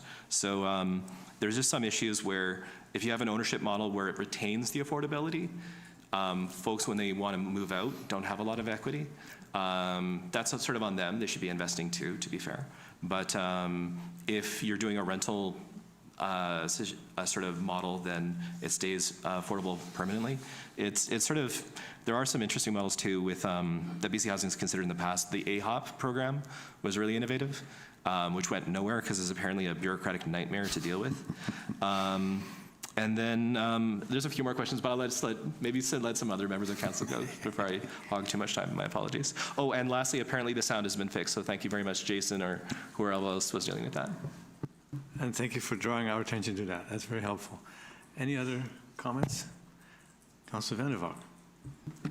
Yeah, I just wanted to follow up on Councillor Harrison's comments about co-op housing. My assumption on page 92 is maybe not correct. I'm thinking that we're looking at market co-ops as opposed to subsidized co-ops. Is that the option that you're talking about here? Through your worship, the good question, and this is a great conversation around co-ops because we have some great examples of more affordable housing in co-ops because they were started in the 70s and early 80s and have, as you know, Councillor Harrison did a great job of explaining that. The nonprofit or for-profit, this was more of a tenure conversation than an affordability conversation in this regard. They kind of go together. The point of co-ops, a couple of observations, for those who aren't in that space, we're throwing this around. When you buy a co-op unit, if you're going to in a purchase, you're not buying the unit. So when you go to get a mortgage, there isn't a PID. There's not a parcel identifier because there's no parcel. You're buying shares in the organization that owns the building, and you have an occupancy agreement for that unit. And then generally you're more engaged. That's kind of these are self-run things. There's kind of like a strata council on steroids. Everybody has a vote. It's quite a different kind of dynamic in how they work. Their success is because they don't go up. Like the building may go up in value, the land go up in value, but you don't get to harvest that in most cases. You still have got your agreement, your occupancy and your rent agreement with the co-op. So it keeps them much more affordable over time, but to Councillor Harrison's point, then you don't have any, you got minimal assets when you leave. There's a further challenge in co-ops is that the banks don't like to lend to them. If you want to go into a co-op, they're not, because they can't repossess. So they're going to repossess your shares. Well, they don't like to do that. They want to repossess a unit and then get someone to sell it. So they're selling shares. So the actual entry fee for an ownership co-op is a lot higher. Your down payment is way higher. So while long-term they're more affordable, actually to get into them can be crippling for a lot of folks. They tend, the irony is what was very affordable for a past generation is now quite a problem for the new ones. On the rental ones, again, it's a co-op owns the unit. You don't buy into it, you just get inducted into rent. Whether you can get in or not is a decision of that cooperative board. So it's not in a market environment. You essentially are applying to the board, they vet you and decide whether they want you to live in the building. And if they want you to live in the building, then you get to live in the building. So you end up with a lot of, I have a really good friend, she's great, she's 75 years old, I want her to move in here with this, and you know, lots of vouching for them, and they find their way into that. So they actually can operate quite effectively effectively socially, but there's a different set of filters that can create blockages for other people to get into these from a rental point of view. Once you're in, again, you may have a management company manage it, but frequently find in the rental co-ops, it's the folks in the rental co-op, kind of like a strata council that get together, they help manage it, they take turns vacuuming the rugs, they do all of that. It helps keep the costs down for everyone. So they're a completely different animal than this report was mostly focused on the market housing environment, and this is there, but it's a very, very different animal. What we see today, and we kind of mentioned it in that, is co-housing. So in fact, I think it was in the paper this morning, was a co-housing group just got something approved in the capital region. So co-housing is sort of the new co-op, if you will. But in order to make it more affordable, the folks who go into co-housing generally become the developer themselves. And there's a small cluster of folks that do what I do and others that help development through the process, but they specialize on that. And folks get together early on, they put all their money. So when I was mentioning, say, for 12 townhouses, if that was a co-housing model, that the 2.5 million that the developer brought, these folks in the co-housing model are the developer. So they now have to bring that 2.5 million. And if someone passes away through the process or decides to exit for some reason, we now need to go find someone else to join this social group that wants to live together. And they got to bring some serious money to the table.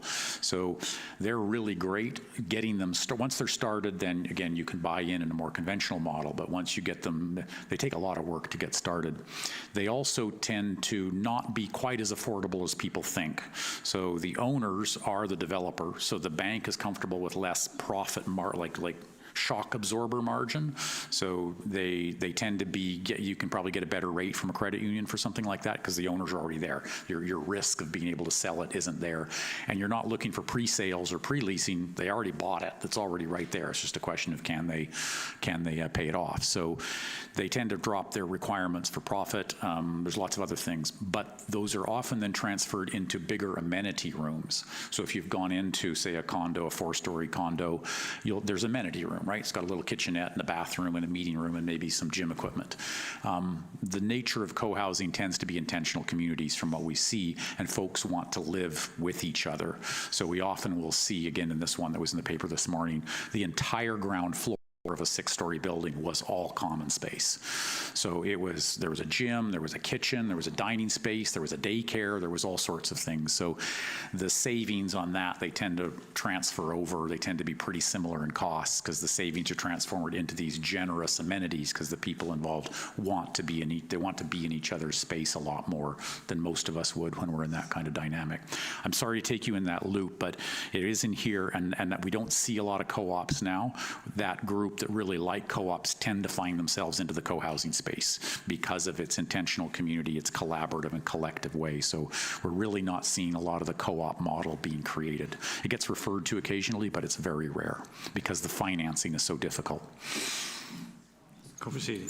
We'll just follow up on that then. So from your answer, I think your assumption is that it would necessarily be a building, but it could be a co-op that is similar to cottage, what you Yes. called a cottage cluster. Yes. And in that case, then you would own shares in that co-op, but you would also own your structure that you have within the co-op. So the co-op owns the land, but you own your structure. Through your worship, that And I know may be that- possible. The description of that is essentially a bare land strata is what you just described, and you typically would end up in a strata environment for that.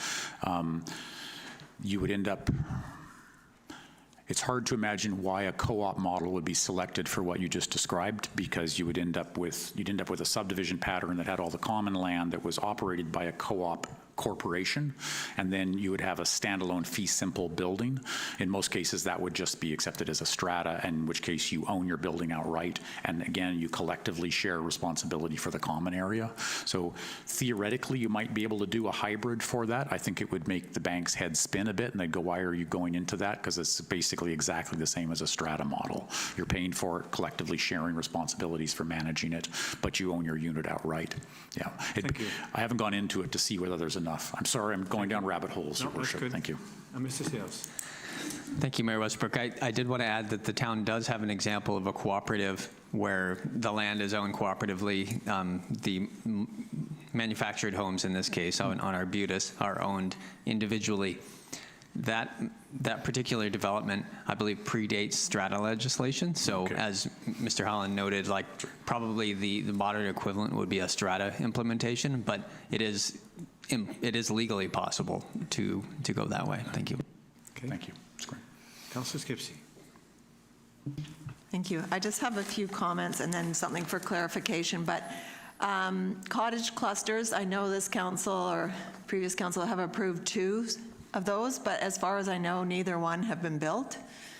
Ancillary dwelling units, my neighborhood regularly, I see them going up. I think that's partly because there's access to laneways and they're bigger lots.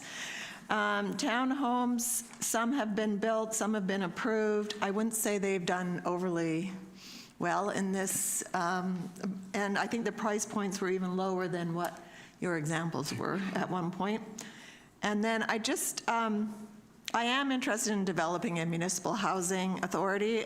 It was something I spoke about last term and was told, oh, that would take too long. But of course, had we done it then, it would have been in place now. So also interested in inclusionary zoning because I think we've been doing this, but just sort of on an ad hoc basis. So I think having that more thoughtful and a process around that would be beneficial. So I'm just curious, if we approve the second recommendation here, then would staff be providing more information on these going forward? Let's take the first recommendation first, is to receive the report. Can I have a motion to that effect? Councillor Skipsey, Councillor Vander, discussion. All in favor? Opposed? Carried. Now your second motion. Councillor Harrison. Sorry, I just had a lot more questions too, but that's fine. We can go on to because the second motion is, I'm sorry. To ask for a report on implementation. Okay. Yeah. And we can have lots of discussion if it moved and seconded. I'll move it. Councillor Skipser, Councillor Young seconding. Discussion. Go ahead, Councillor Harrison. I just wondered if I could get an answer to that question about whether that would be something staff would be covering in the next step. In the report. Yeah. Councillor, Mr. Sales. Yes, thank you. So in the strategic planning process in 2027, we would be preparing a report that basically lists all the implementation recommendations from the consultant's report and gets guidance from council as to which ones council would like us to pursue. Yeah, so just several other things. Again, speaking to numbers, on page 78, there's a mention of underground parking being $50,000 per stall. That's actually low for Qualicum Beach. It varies, but it's usually closer to 70-ish, is my understanding. Page 88, there's a chart which has months to complete for different housing types. Does that include any sort of rezoning and like council business? Is that just the physical construction, or is that from land purchase, rezoning, construction? Thank you, through your worship. That would not include an assumed extended political approvals process. That's just basically buy a piece of land that's already pre-zoned and ready to go. Yeah. Another thing too, I talked to someone who's on the board at Bolinas Housing about soft costs once, about what are worst case scenarios. The Bowser Seniors Housing building is kind of a great textbook example of the worst case scenario where soft costs, I think, well, I don't know the exact amount of soft costs on that project, but he did highlight that if you have any sort of like tenure questions and it requires a back and forth with politicians, multiple levels, you can get in excess of 40% for your soft costs. So just when it says it's a limit of, 10 to 20% of hard costs, generally, yes, but you can have outliers that go significantly higher. Depends on what you're building, depends on what the process is. And then one thing that's absent from the report, which I think is actually a very important piece of information, is that Qualicum Beach has one of the worst percentage of renters spending too much on their rent in all of Canada. In fact, in all of North America. So for us, I think it's 53.3% in the last census. Vancouver is about 42. So that number is something where we are outliers. The last time the BC Nonprofit Housing Association looked at that, it was a 2016 census where we were at 56, I think, and we were the third worst in BC. It was Crescent, West Van, Qualicum Beach for the 3 worst communities. So I just want to highlight that it is something where, you know, if we're an outlier for something that is a bad statistic, it's probably important to know in terms of the housing conversation. The other thing too, I was curious about the cost of elevators. There was a very interesting video essay done by a guy named Yute Lee. I don't know if you might, okay, you know who he is, yeah. Anyways, all about elevators and how North America has a unique standard and the rest of the world has a different standard, which is much cheaper. So I was very surprised to hear that the prices have gone down in the last year. I was just wondering, maybe, like, are there any market forces for that or any reason for that? Thank you, through your worship. Yeah, Ute's great video, what he digs into.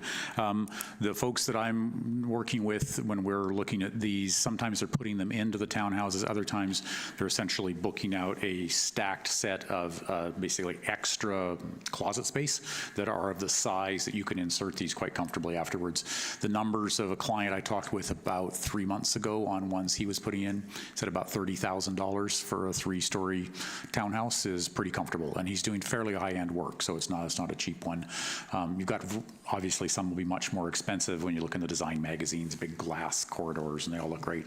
But a fairly inexpensive home one would be probably, that's what I was told, they'd be around $30,000. So when the cost of a $600,000, $700,000 townhouse, it's not insignificant, but for a monthly mortgage or the implications of those assets, to be able to access that much space in that kind of a unit rather than being cut out of it entirely, it's a very, very important piece of technology, particularly for townhouses and seniors. It brings them together where they've historically not been, increasingly separated.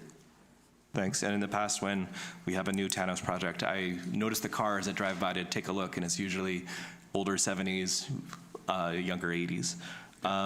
Then on page 66, we have this evaluating housing form chart with a 3-color combination.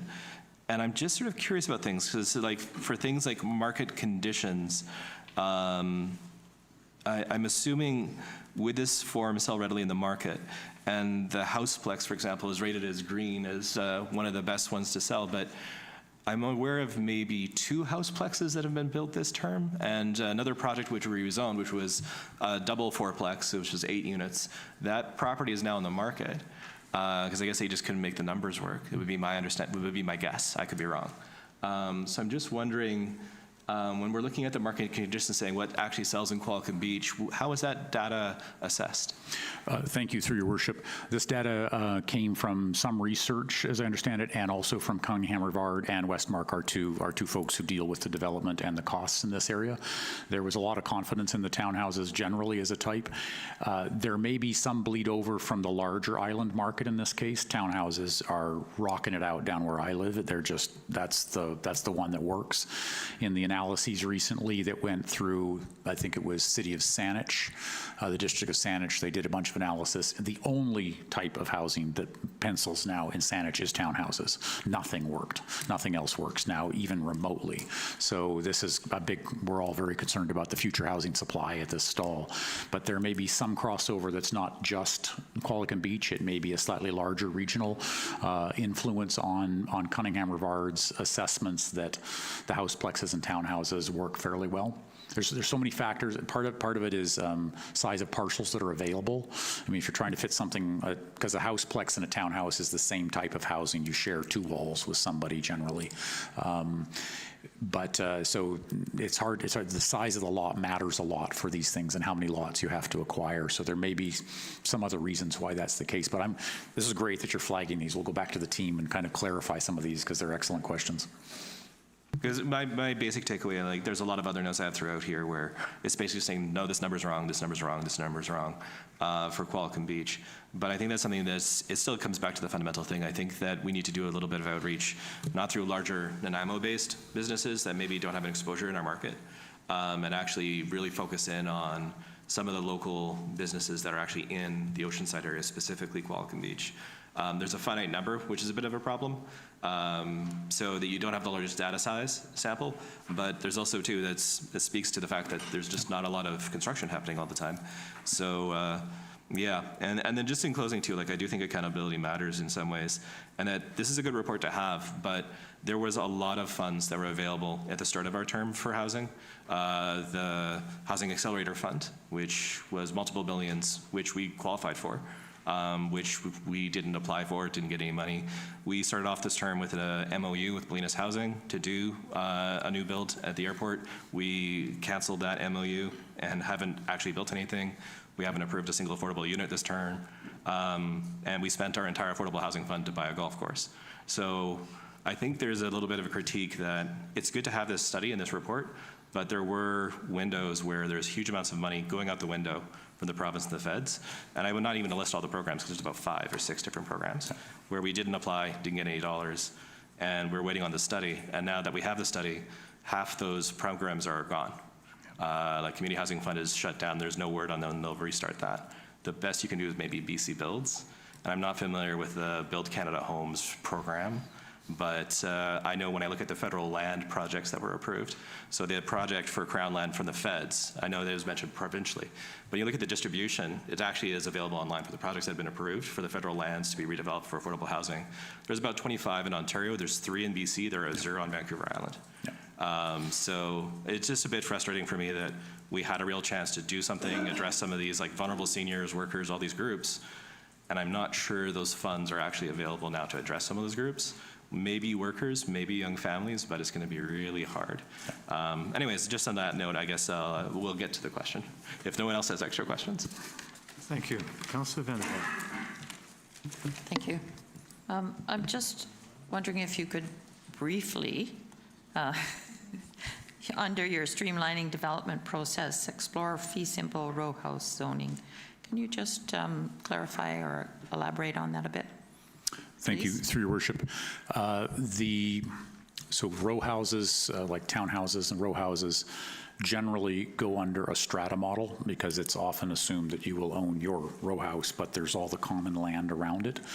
We are permitted to have fee simple versions of it, where there's essentially a dotted line that runs down between each of them, even though they touch. I'm not sure who owns the actual nail, and at some point it would be presumed they're separate. You would hope to work with your neighbors. It's not really a standalone house that you can do whatever you want with. You kind of need to work with them. But that's a model that a lot of people like because it doesn't include a strata council and it doesn't include strata fees. You just own your yard and you own that. So it is permitted. It's not done very often because from the developer's point of view, it's so much easier to just do a strata and have all of that as common property.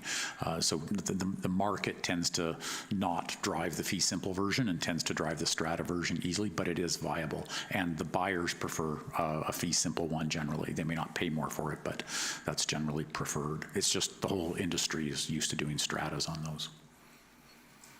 Okay, it's been moved and seconded. Further discussion. All in favor? Opposed? Carried unanimously. And then I have a request for a break, so we could have a 10-minute recess, and we'll get back to this. Thank you. Thank you. Thank you, Mr.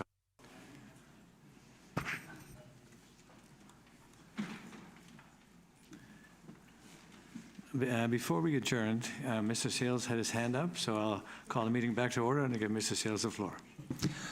Thank you, Mayor Westbrook.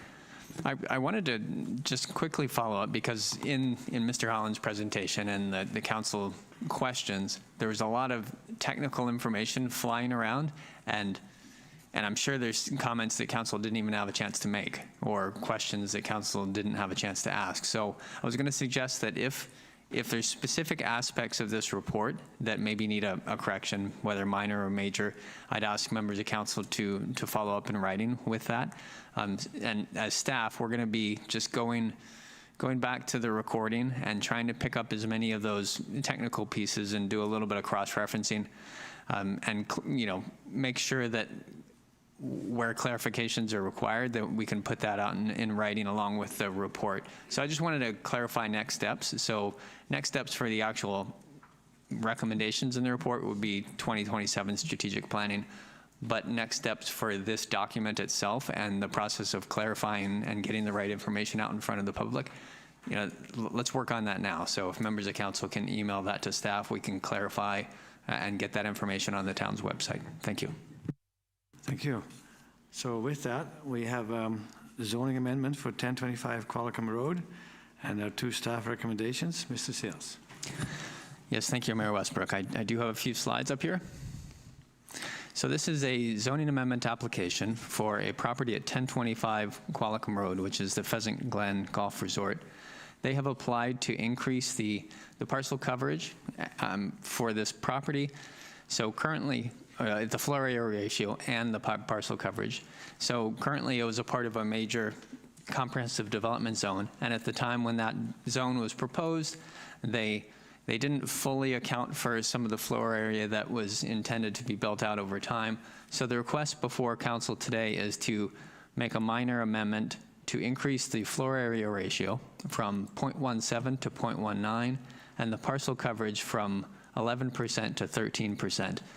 In the application material, they note that some of the additional benefits from the perspective of the town of increasing this parcel coverage and floor area ratio would be that it would allow them to build some amenities such as a swimming pool. And also it has the benefit of, in particular, the parcel coverage. If they're allowed to cover slightly more of the land, it won't force some of the condo buildings, which are currently in the design phase, won't force them into a taller format, so they might be able to reduce from the allowable 6 stories down to something that's lower. So those are the benefits that the applicant has noted in their package. And with that, the recommendation today is that this application be introduced and read a first time. And secondly, the second recommendation would be a recommendation for second reading. Council will note that both on this application and the subsequent application, staff are recommending 2 readings.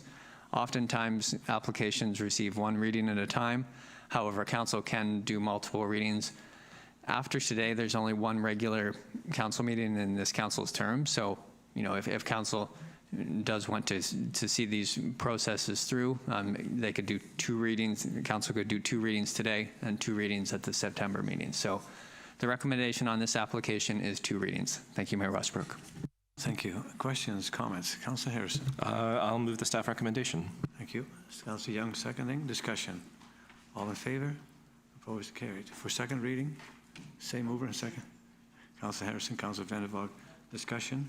All in favor? Opposed? Carried. Thank you. Please proceed, Mr. Seals. Thank you, Mayor Westbrook. The second item on the agenda today is a zoning amendment application for 673 First Street. At the last council meeting, council considered whether this application was consistent with the official community plan. We went through the OCP compliance worksheet, and council did endorse a recommendation that this application was in line with the official community plan. What that means for the process is that subsequent to today's meeting, there will not be a public hearing. Also, after the last council consideration, the Advisory Planning Commission did have a chance to review this application. So this application is at the intersection of First Street and 2nd Avenue East. It was proposed and approved as part of a comprehensive development zone years ago. I believe it was 2009, for a mixed residential commercial development. So the proposed use in this application today is consistent with the relative mix of units, but the format is different and some of the details are different. So on this floor plan that you see, or on the site plan rather, there's commercial activity here on First Street. The center of the site has a frontage that's residential along 2nd Avenue East, and then there's a small amount of commercial on the east side of the proposed development. Next. Let's go to the next slide. The proposed massing of the building is 5 stories. The building on the adjacent to First Street has commercial on the ground floor with 4 stories of residential above it, and the remainder of the site is 5 stories. Underneath the building is an underground parkade, which houses the entirety of the parking requirement. Here's some perspective renderings of the proposed building from different perspectives. If a member of council or the public wants to get into details on the design, the Advisory Planning Commission presentation is available on the town's website, and there's a lot of details that the applicant presented, such as the approach to this commercial here on the intersection of Fur and 2nd Avenue East, and how the building is stepped back at various perspectives in order to add variation to the facade. So council has discussed in the past the traffic impact assessment, and staff have received a draft of that traffic impact assessment, but haven't gone through the process of reviewing it in detail and providing feedback to the engineer that completed that analysis. So after today's meeting, we will be working with the applicant and the engineer directly to bring back an updated report at the September meeting, which is what we're targeting. So with that, the staff recommendation today is that this application, the zoning amendment, be introduced and read a first time, and secondly, that the zoning amendment application be read a second time. Thank you. Thank you. Councillor Harrison. Well, I'd move first reading then. First reading, Councillor Young seconding. Councillor Skipsey. Thank you. I will be voting in favor of first reading. However, prior to second reading, I do have a number of questions, and I would like to propose a motion alternative one, and I have the details of that, which I've provided to staff. But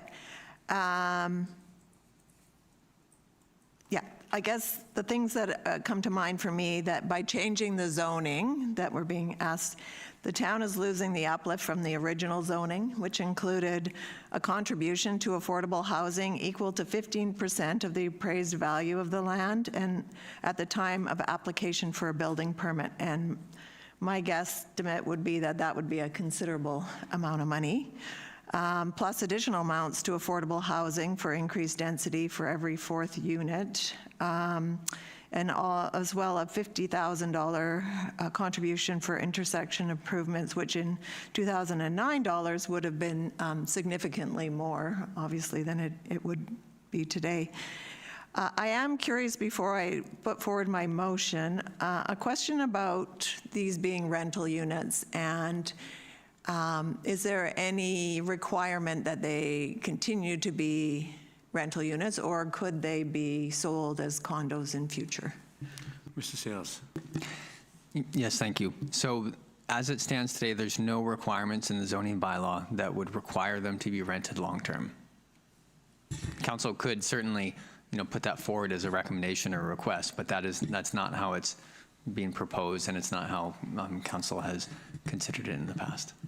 But isn't there some kind of procedure that if we are short of rentals, that you cannot convert them until we meet that threshold? Thank you. So I believe, Mayor Westbrook, what you're referring to, the town does have a policy that prevents units from being strata titled after they're occupied if the vacancy rate is less than 3%, which is often the case. The reason that's not relevant in most situations is that developers will usually strata title units up front, whether or not they're going to be rental or not, because that allows them to have the flexibility to determine later on whether they're going to sell them. The exception is that sometimes they choose not to strata title just for the sake of some of the housing warranty requirements, but that's the exception rather than the norm. So if council did want to require them to be rented long-term, the town would have to implement a housing agreement. Thank you. Well, I would like to move alternative one, which is page 131, that council requests the following changes to the proposed development at 673 First Street prior to second reading. That the building be limited to 4 stories to better align with East Village Policy 3.8.3, which indicates a density for residential dwellings in the East Village of 80 dwellings per hectare rather than the proposed 166 dwellings per hectare. and that the traffic study be completed and a suitable plan agreed upon with improvements to be funded by the proponent, and that the appropriate number of on-site parking spaces be provided for public use of the commercial components of the development, and that suitable spaces for the parking and storage of bicycles and scooters be provided on site, and that a number of the units be made available at a rental reduction, excuse me, to help address the financial challenges faced by households within the priority housing groups as per 2.3.2 of the official community plan, and that a covenant be placed on title to ensure restrictions aren't placed on the age of persons who may reside in a dwelling unit. And I would move that. Thank you. Thank you. Councillor Vander, Valk seconding. Discussion, Councillor Harrison. So obviously I'll be voting against it because this is just absurd. It's unprecedented, I should say. That's accurate. It's unprecedented. There is no precedent for this in the town, doing this with no notice for the other members of council too. This is something you should be emailing and have staff comment on. It's not something you should be doing at this point. I would point too that the APC had a meeting where this is the group of people who are supposed to be experts, and it sailed through there with one person who curiously knocked Park Solar being a member of their own APC, which I found very interesting. But I'll leave that aside. Maybe just to remind the gentleman that I'm familiar with folks in Coquitlam. He mentioned that this building is a Coquitlam building. Coquitlam are building 25 to 30-story towers. That's what they're actually doing. There are two members of Coquitlam's council who have second homes in Qualicum Beach, so I'm very familiar with Coquitlam. So yeah, they're dealing with things that are orders of magnitude different from this. Basically saying that we had an agreement 20 years ago with a different owner, that's kind of moot. The economic conditions are different, the code is different, the building is different. This is something that's actually needed to put all the completely different design for the build by reducing a story on the building, requiring a certain number of units to be affordable. It doesn't pencil anymore. And as we saw from the WAM study, it even mentioned that 4-story buildings basically barely pencil at all. It's actually 6 stories they said that pencils. This is essentially 4.5. The 5th story is pushed in so much, it's not a full story really. So it doesn't make a logical sense. It's really unprecedented. And I just think this just drives more from personal animus than a factual consideration of the matter before us. So I'll be voting against this. Yeah, and I prefer if you don't apply motivation, if you don't know what to motivates people. So we shouldn't assume that. Councillor Young. I'd also would vote against this motion. I feel that there is a need for 5-story builds because there is a huge demand for our seniors that want to age in place and they want to be able to right-size or downsize into a condo unit. We only have so much land around the downtown core, and it's all about these seniors being able to have the walkability to get to the services. So we're trying to find accommodations for them, and we have a huge demographic for this kind of need. I also don't believe in mixed housing. I feel that this is built to provide all these special amenities, and if we are going to accommodate those that are needing non-market housing or affordable housing, it should be a build standing alone somewhere else. I do, though, agree with the traffic study that if there is things that need to be done in the traffic study, that hopefully the developer will pay for that because it's going to be beneficial to their plan. I do love this plan. I like that it's not a sterile build. I feel that there's a lot of thought into the design, and it does build community. It does have like communal gardens, outdoor plaza, a terraced planter garden, many things that would be nice for aging seniors to just, come outside, sit outside, visit with their neighbors, also be able to walk into the downtown area to get all their services. So this is a specific build, and I feel that there is a need. We have seniors that have the equity and can afford this kind of rent, and I know there is a wait list, so I hope that we can accommodate these people. Thank you, Councillor Young. Councillor Vander Valk. Thank you.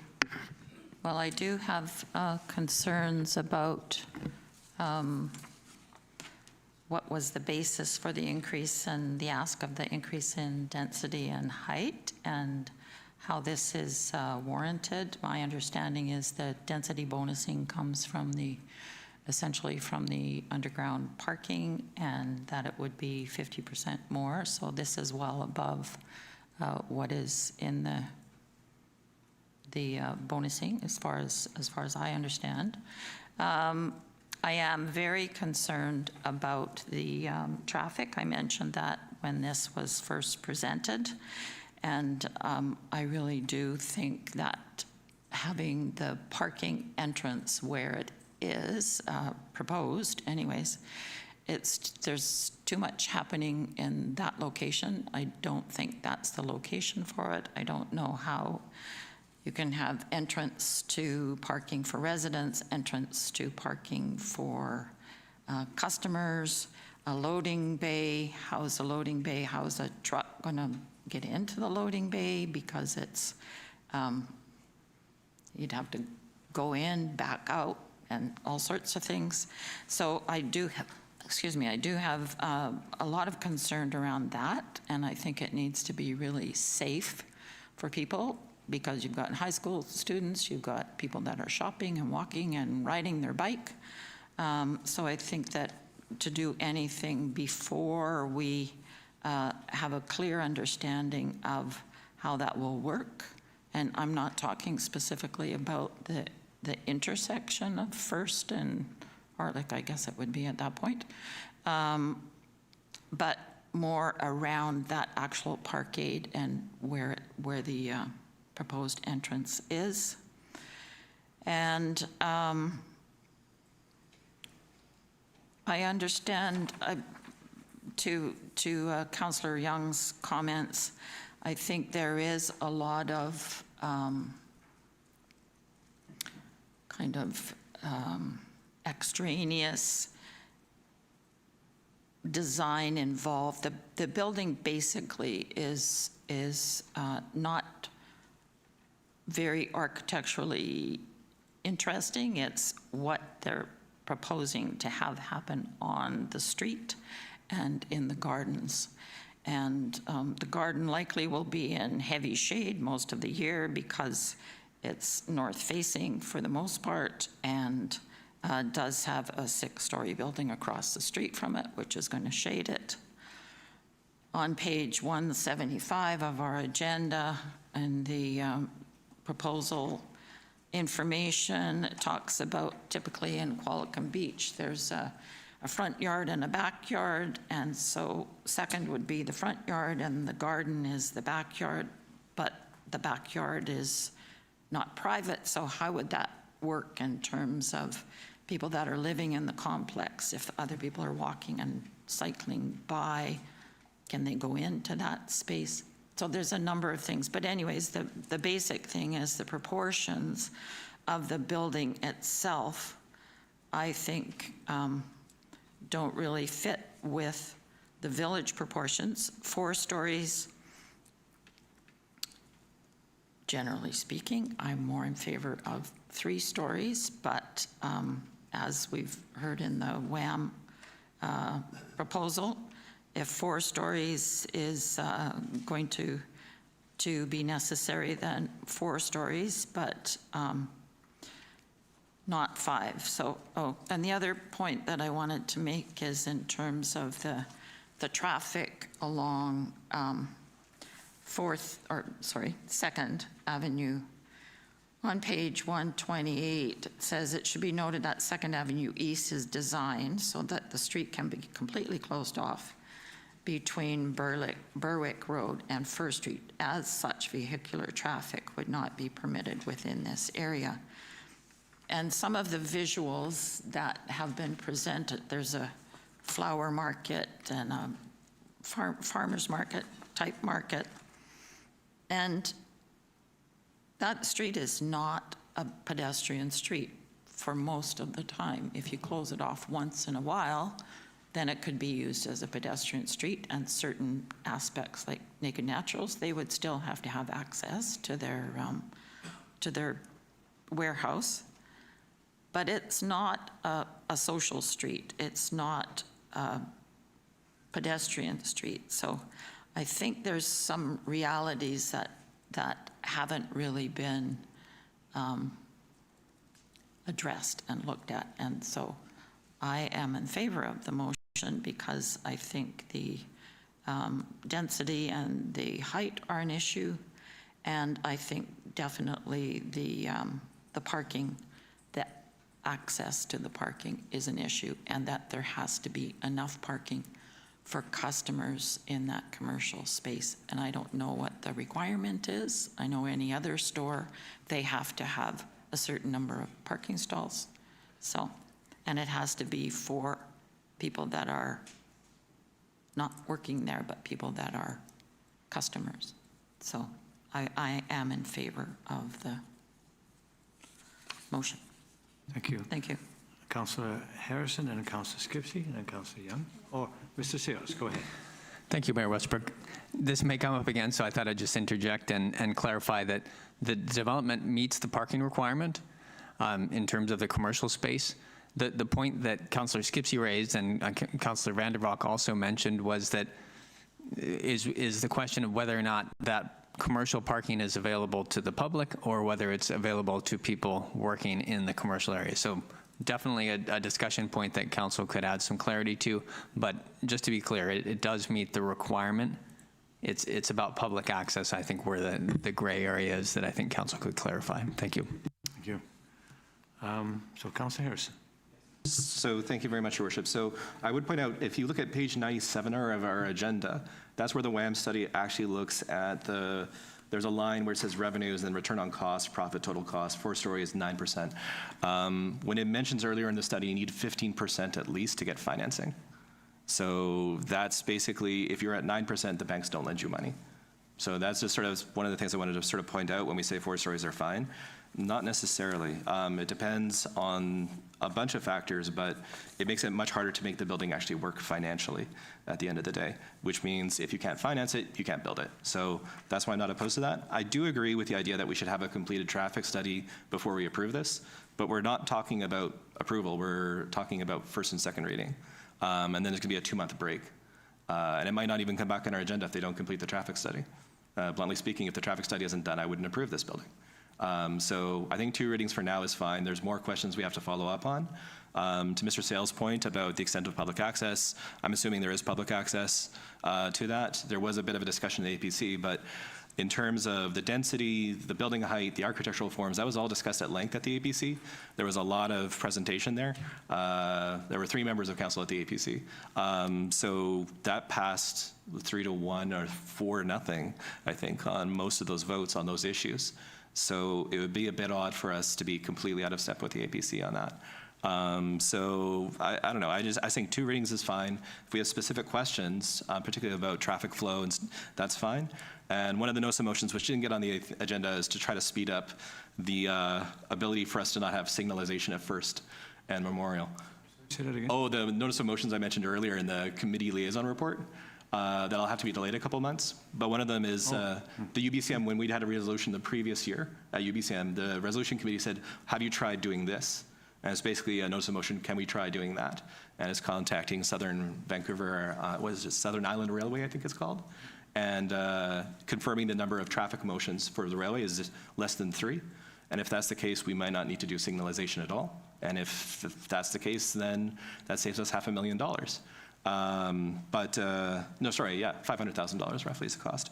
So, yeah, the basic point is that this was sort of discussed at length. The APC passed it pretty convincingly. And I think 2 readings is reasonable. I think more than 2 readings is not. So this is why I don't like the idea of the amendment, but I do think some of the questions this raises should be discussed. If we want to have some degree of some of the units being affordable, that's a conversation we can have. But the more you change the building, the more you delay the process, you add costs, and those costs will be passed on to the people who are moving in. The developer ultimately is going to pay it out of pocket. They're just going to inflate the rental cost at the end of the day. So I don't think that really meets the objectives we're trying to do here. Thank you. Councillor Skipsey next thing. Thank you.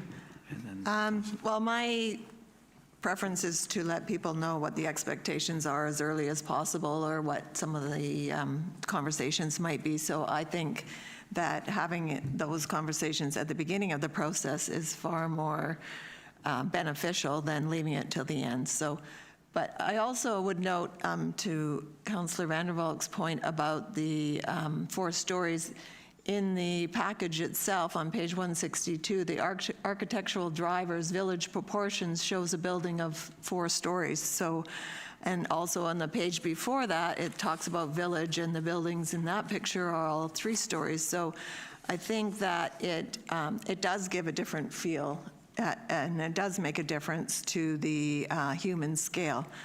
The other thing is that, to Councillor Young's point, there are 3 units that, or there were 3 units that were required to be more affordable in the previous development in the East Village. And my understanding is that 2 of our volunteer firefighters live in those units and can afford to live within our community. So I think that providing that opportunity is important, and I don't see it as social housing. I see it as providing the services that our community needs. Thank you. Thank you. Councillor Young. Well, we just had the study presented by the WAM group, and so they identified the priority groups in our community and their need for housing. So there is housing need for those seniors that want to right size and that have the equity to afford a new build with higher rents. And so we need to fill that gap. And I don't see anywhere around the downtown core in the immediate future of where there's going to be another condo build. And for example, I think of the railroad residents, that build for affordable housing, it was asked to be 6 stories, but it got pushed down to 5. And yet, we don't have any more bills, and we should have had it for 6 stories because there is a need for affordable and non-market housing. So why did that get not passed? And so here, when we have the opportunity to have 5 stories instead of 4, on that same spot where we don't have anything else coming up in the near future, I think we need to accept that. Thank you. One of the things that we were told is that when you go for 6 stories, you have seismic upgrade costs, and you don't want to do that. That was probably one of the reasons. Councillor Harrison. And just to, sorry, be a little bit pedantic, but the residences were originally 5, and were reduced basically to 4, and it's sort of a weird 4 because it's such a steep slope that the building's on. But the example in East Village for the other building is where they were given an extra story, and then of that extra story, 1/3 of the units had to be non-market. I don't think we're proposing additional density with our readings right now. Like, I'm sure that a developer, if we said we can build an extra story on top, I'm not sure they actually want to do that, honestly. I think they have a lovely building as is and just leave it. But the reason they were able to provide affordable units is we basically give them an extra story of housing.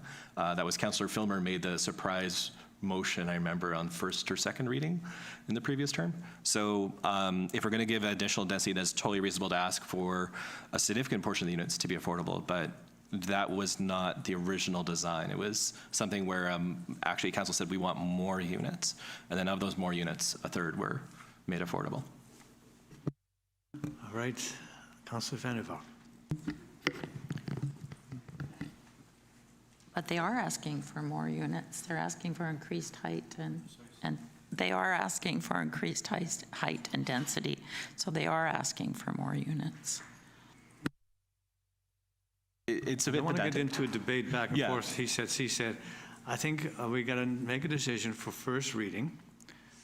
And from what I can gather, the majority of council likes to advance this project, but there are serious concerns about traffic circulation, the intersection, and subsequent parking, which we also talked about in the previous proposal on 2nd Avenue. So that gives us time between now and the next council meeting to address these concerns. The proponents have heard what we talked about, providing some lower cost housing for people who work in our community and are providing vital services like the fire department or healthcare, that there may be some opportunity for them to say, you know what, I know we need these people, and we're going to try and make it more affordable for those people who we really want in our community, and so we're going to try and make that happen. So I think we'll leave it at that. We got between now and September, we have discussions. I think the traffic is the biggest item. I also think that when I went to look at it the other day, there was no parking spots available. Whether they go to Naked Naturals or they have to walk down from the Live Lab or wherever they go, people are filling up that space. It's busy. And then in the mix, there is people on bicycles and scooters that go and use the path. Now, as far as the path and privacy, we have that same path by the gardens. And at that time, it was 2007 or something, we didn't want to have it fenced off, so like a compound. We wanted it open. And both the tenants and the people who walk by there, or students who go for lunch, there seems to be no problem with that, to have it open rather than fenced all off and you can't see what's inside or behind the fence. So I think I'm in favor of this project, but I do have those concerns. And so we're going for first reading at this point. And I think, as I mentioned, perhaps some of these issues can be addressed through our staff with the proponent and the architect to see if we can make some of these issues go away or make it more attractive for others. But in the plan that we heard this morning about rentals, one of the things that I picked up on, we need more rentals in the commercial core. And so if these are rentals, and I think there is about 69 of them, 69 units? I believe it's 68. I can confirm the exact number. Let me. 68 or 69. But that's what apparently people need. They want to sell their home. They may come from the more stretched out areas, but they want to live in town and they can walk everywhere from here. So that's a good part. I like that. And also I like it a lot better than the two buildings across the road. I think it has some I know it's not meeting all our expectations, but I think it's a much better project than I've seen before. So I'm in favor of first reading, and I'm in favor of asking to work with the proponent on the traffic issues and also additional parking. So with that, there's a motion on the floor. That's Councillor Skipsey, but I'm not sure. We have a motion for first reading, and then this was kind of like an amendment. Councillor, Ms. Svensson. Thank you, Mayor Westbrook. Yes, currently on the floor, we have a motion to amend the first reading from Councillor Skipsey, moved by Councillor Vander. So we would need to vote on the amendment first before proceeding to first. So on the amendment, then would you read the amendment, please? Moved Councillor Skipsey, seconded Councillor Vander. The council requests the following changes to the proposed development at 673 First Street prior to second reading: that the building be limited to 4 stories to better align with East Village Policy 3.8.3, which indicates a density of residential dwellings in the East Village of 80 dwellings per hectare rather than the proposed 166 dwellings per hectare, and that the traffic study be completed and a suitable plan agreed upon, and that improvements be funded by the proponent, and that the appropriate number of on-site parking spaces be provided for public use of the commercial components of the development, and that suitable spaces for parking and storage of bicycles and scooters be provided on-site, and that a number of units be made available at a rental reduction to address the financial challenges faced by households within the priority housing groups of the OCP, and that a covenant be placed on title to ensure restrictions aren't placed on the age of persons who may reside in a dwelling unit. Thank you. That's quite a list. And I would just, as an observation, approve first reading and then have that list for staff to work with the proponents on how many of those can be accommodated. So I will not support it as an amendment, but I will ask that these issues will be discussed with the proponent. So I will not support the amendment, but I will support first reading and ask staff to consider the list of questions and concerns that were raised by and supported by Councillor Vander. So on the amendment, all in favor? Oh, the amendment? Yeah. It's okay, it happens to all of us. Okay, so the amendment fails. So on the first reading, further discussion. So with that, I'd like to put a note on it that the concerns raised by the amendment would still be considered and discussed between staff and the proponent.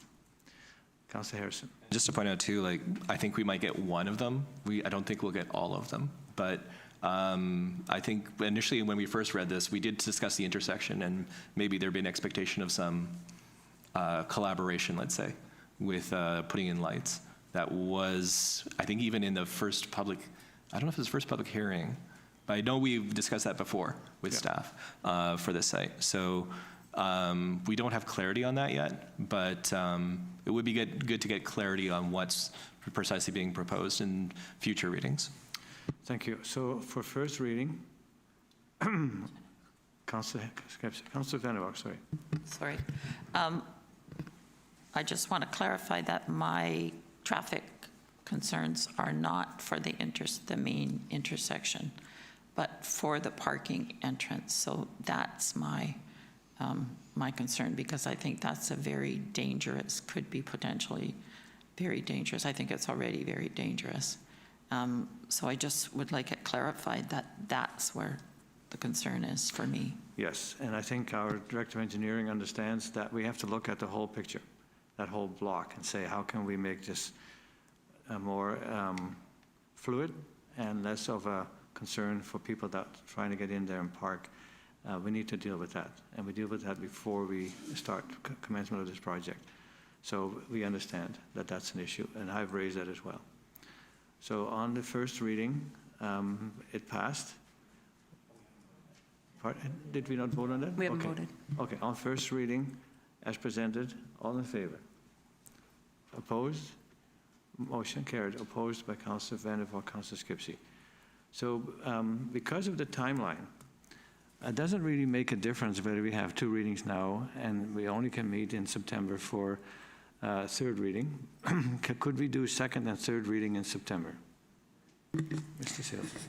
Yes, thank you. So because of the provincial legislation changes, council could actually give 4 readings today, right? Like, that it's a totally different set of requirements than previously existed prior to Bill 44. Not saying council is intended to do that. So you could do first reading today, 2 or 3 readings in September, or you could do 2 readings today and then decide whether or not to do 1 or 2 additional readings in September. So there's a number of options available, but bottom line is you can give anywhere from 1 to 4 readings at a single meeting. Thank you. Thank you. So I would only support first reading and try and have some conversations between staff and the proponent about the issues raised. And if the traffic issue is addressed, then we can do second and third reading in September. So that's all for this project at this time. Thank you, staff. Thank you, council, and the proponent to work with us to try and make this happen. Thank you. So engineering and operations. The first one is the Qualicum Beach train station shared use trail. Who's going to speak to that? Mr. Oliver Watson, go ahead. Thank you, Your Worship. Yeah, the first project up for discussion is the Memorial Avenue to the Qualicum Beach train station shared use trail. So this is a trail along the Island Corridor Foundation property, where we are seeking council authorization to contribute up to $116,000 to the Island Corridor Foundation to construct a 2.4 meter wide hard-packed gravel trail, shared use trail, along the corridor itself, linking Memorial Avenue to the train station. So if we scroll down to attachment number 1.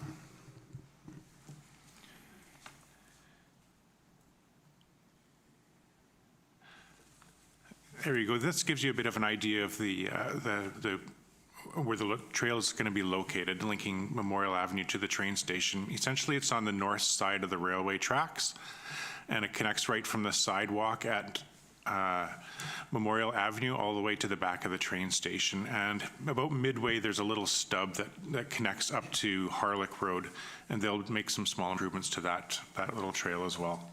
So if we go to the next photo, next attachment. On the east end of the project, the trail would begin on the right-hand side of those lights, and they would go through the existing flower patch there, that landscaped area, and head down parallel with the tracks. Now, the reason why they want the trail to leave on the right-hand side of that that railway crossing signal is so that when pedestrians exit the trail, turn right onto the sidewalk, they want pedestrians and cyclists to be going straight over the railway tracks at 90 degrees instead of an angle so you don't get your wheel caught in the tracks and fall off your bike, etc. So if we scroll down to the last photo there, so this is the sidewalk that we'll be tying into behind the railway station. And it's hard to see in the photo, but there's a bit of a worn trail through that dry grass that extends to, there we go. There's a bit of a worn trail. It extends out to Memorial Avenue. So the recommendation is that council authorize staff to make a contribution of up to $116,000 to the ICF for construction of this trail, and that the staff, in the amount of $116,000. Just to keep in mind, we do have a budget provision of $150,000 for this project, so we do have money for it. And lastly, we instruct staff to work with the Island Corridor Foundation to amend our existing license of occupation to reflect the construction of and ongoing maintenance of this trail. Thank you. Thank you. Questions, comments? Councillor Vander. Thank you. I just had a question. I believe Mr. Watson said the path would go through the flower bed? Issue. Go ahead. Through the chair, yes. Yes, unfortunately, it would have to go there. They couldn't put it closer to the railway tracks and still ensure that somebody would not approach the railway tracks that are at the correct angle. It was too high of a risk. They need to have that trail entrance offset from the railway tracks, and that unfortunately puts us in the flower bed. And if I recall correctly, there was also a plan to change that corner, the turning corner, or am I understanding something different in the traffic plan? So, through the chair, you may be thinking about the pedestrian crosswalk that is coming up later in one of these reports, and that you may be thinking about the curb that we need to extend out on the intersection of Harlech and Memorial Avenue to shorten the crosswalk length. That could be what you're thinking of there. So I'll be talking about that shortly. Okay. So the two will mesh nicely together as we tiptoe through the tulips, as it were. Correct. Councillor Harrison. So just two questions. One, if someone gets hurt, like sprains their ankle or has a fall on the trail, would Island Corridor Foundation be responsible for that? Would the town be responsible for that from an insurance lens? Mr. Sales, Mr. Watson would like to respond. Yes, thank you. So as a part of the agreement with ICF, the town would be taking responsibility for maintenance, and so presumably the town would be the first participating party in any sort of a claim. And no matter what, we would always be named. And then just the second question is, well, it's also depending on which order you're named, depends on who pays out, is sort of the reason I'm asking. And then the second thing is that this is going to be obviously a service level increase. Do we have any idea what the operational costs are for building this trail? Mr. Watson. Thank you, through the chair. Yes, we figured about 4 days, 3 or 4 days of work per year for one of our staff members to do some grading on that trail. Thank you. And will that allow us then to have angle parking on Harlech? There's a great opportunity to add to the parking that's behind the fire hall, where a lot of people like to park. It's angle parking, but then it's parallel parking to Beach Road. And there's not anywhere near the number of parking spots if you made it into angle parking. Mr. Seals? Yes, thank you. So this project certainly has an impact on the town's ability. So when we did look at a few options of creating angle parking there, and the biggest barrier to the angle parking was the fact that it would block off pedestrian access along Harlech Road. Essentially, you'd be walking through a drive aisle. So that very well could be a consideration for council. So this would certainly support that type of an exploration. They don't necessarily go hand in hand together. Like, in other words, this project could go forward. Council would still have to decide what to do with Harlech Road in the future, but this would probably be a step in the direction of other creative options there. And because we're always looking for more parking, I think you one time measured that area and how many spots we could create. Can you refresh my memory and how many spots we would create if we did angle parking from the fire hall to beach? Thank you. I don't recall the exact number. I know when Coors Engineering did the detailed review, there was some physical challenges because of the drop-off, so it wasn't as simple as the initial estimate that I had done, where you just take the length and you divide it by the width of the stalls. There's some complexity because of the grade, so we'll have to follow up. If it's something that council wants to get into in more detail, maybe that's a strategic plan in 2027 discussion as well. Anything else? Councillor Harrison. Well, personally, I vastly prefer alternative one. Actually did a video on rail to trail, but then there's a feasibility of that. And bluntly speaking, that whole conversation is going to be a political football, I'm guessing, for another decade. So I'd rather have a trail that works in the meantime than nothing, and we continue to debate and discuss and parlay about what could be done. This gets something done that'll improve the connection in those areas, so it's better. So, you know, perfect enemy of the good, so this is good. Thank you. And I don't remember exactly who was with me when we spoke to Thomas Bevan, the ICF coordinator, and we talked about those signs that annoys everybody that has to stop at the railway crossing, both on Arbutus Beach and probably Qualicum Road, that we could take those signs away. And I specifically remember when Chief Racama was there, when I said those signs make people break the law. Good, law-abiding citizens know that that stop sign means nothing. And then they come to the next stop sign where it is a four-way intersection, and they just blew past that one, so they just go out the other one and don't pay any attention to stop signs. It takes away the significance of stop signs when you know they're there and they don't serve any purpose. So we need to follow up on that conversation. I was with Thomas when we considered the first discussion, and the chief, because we always include Chief Racama when we do something like this on the trail work, that they thought that we could turn the sign around so it would actually face traffic on the railway, because once in a while there's a truck. There's no trains coming, but once in a while there's a truck to check out whatever condition the rail is in or do some mowing on the sidelines. So we need to follow up on that. I would really love to close off that discussion where I know good law-abiding citizens, and I see them fly right through that stop sign. And it's not because they don't want to obey the law.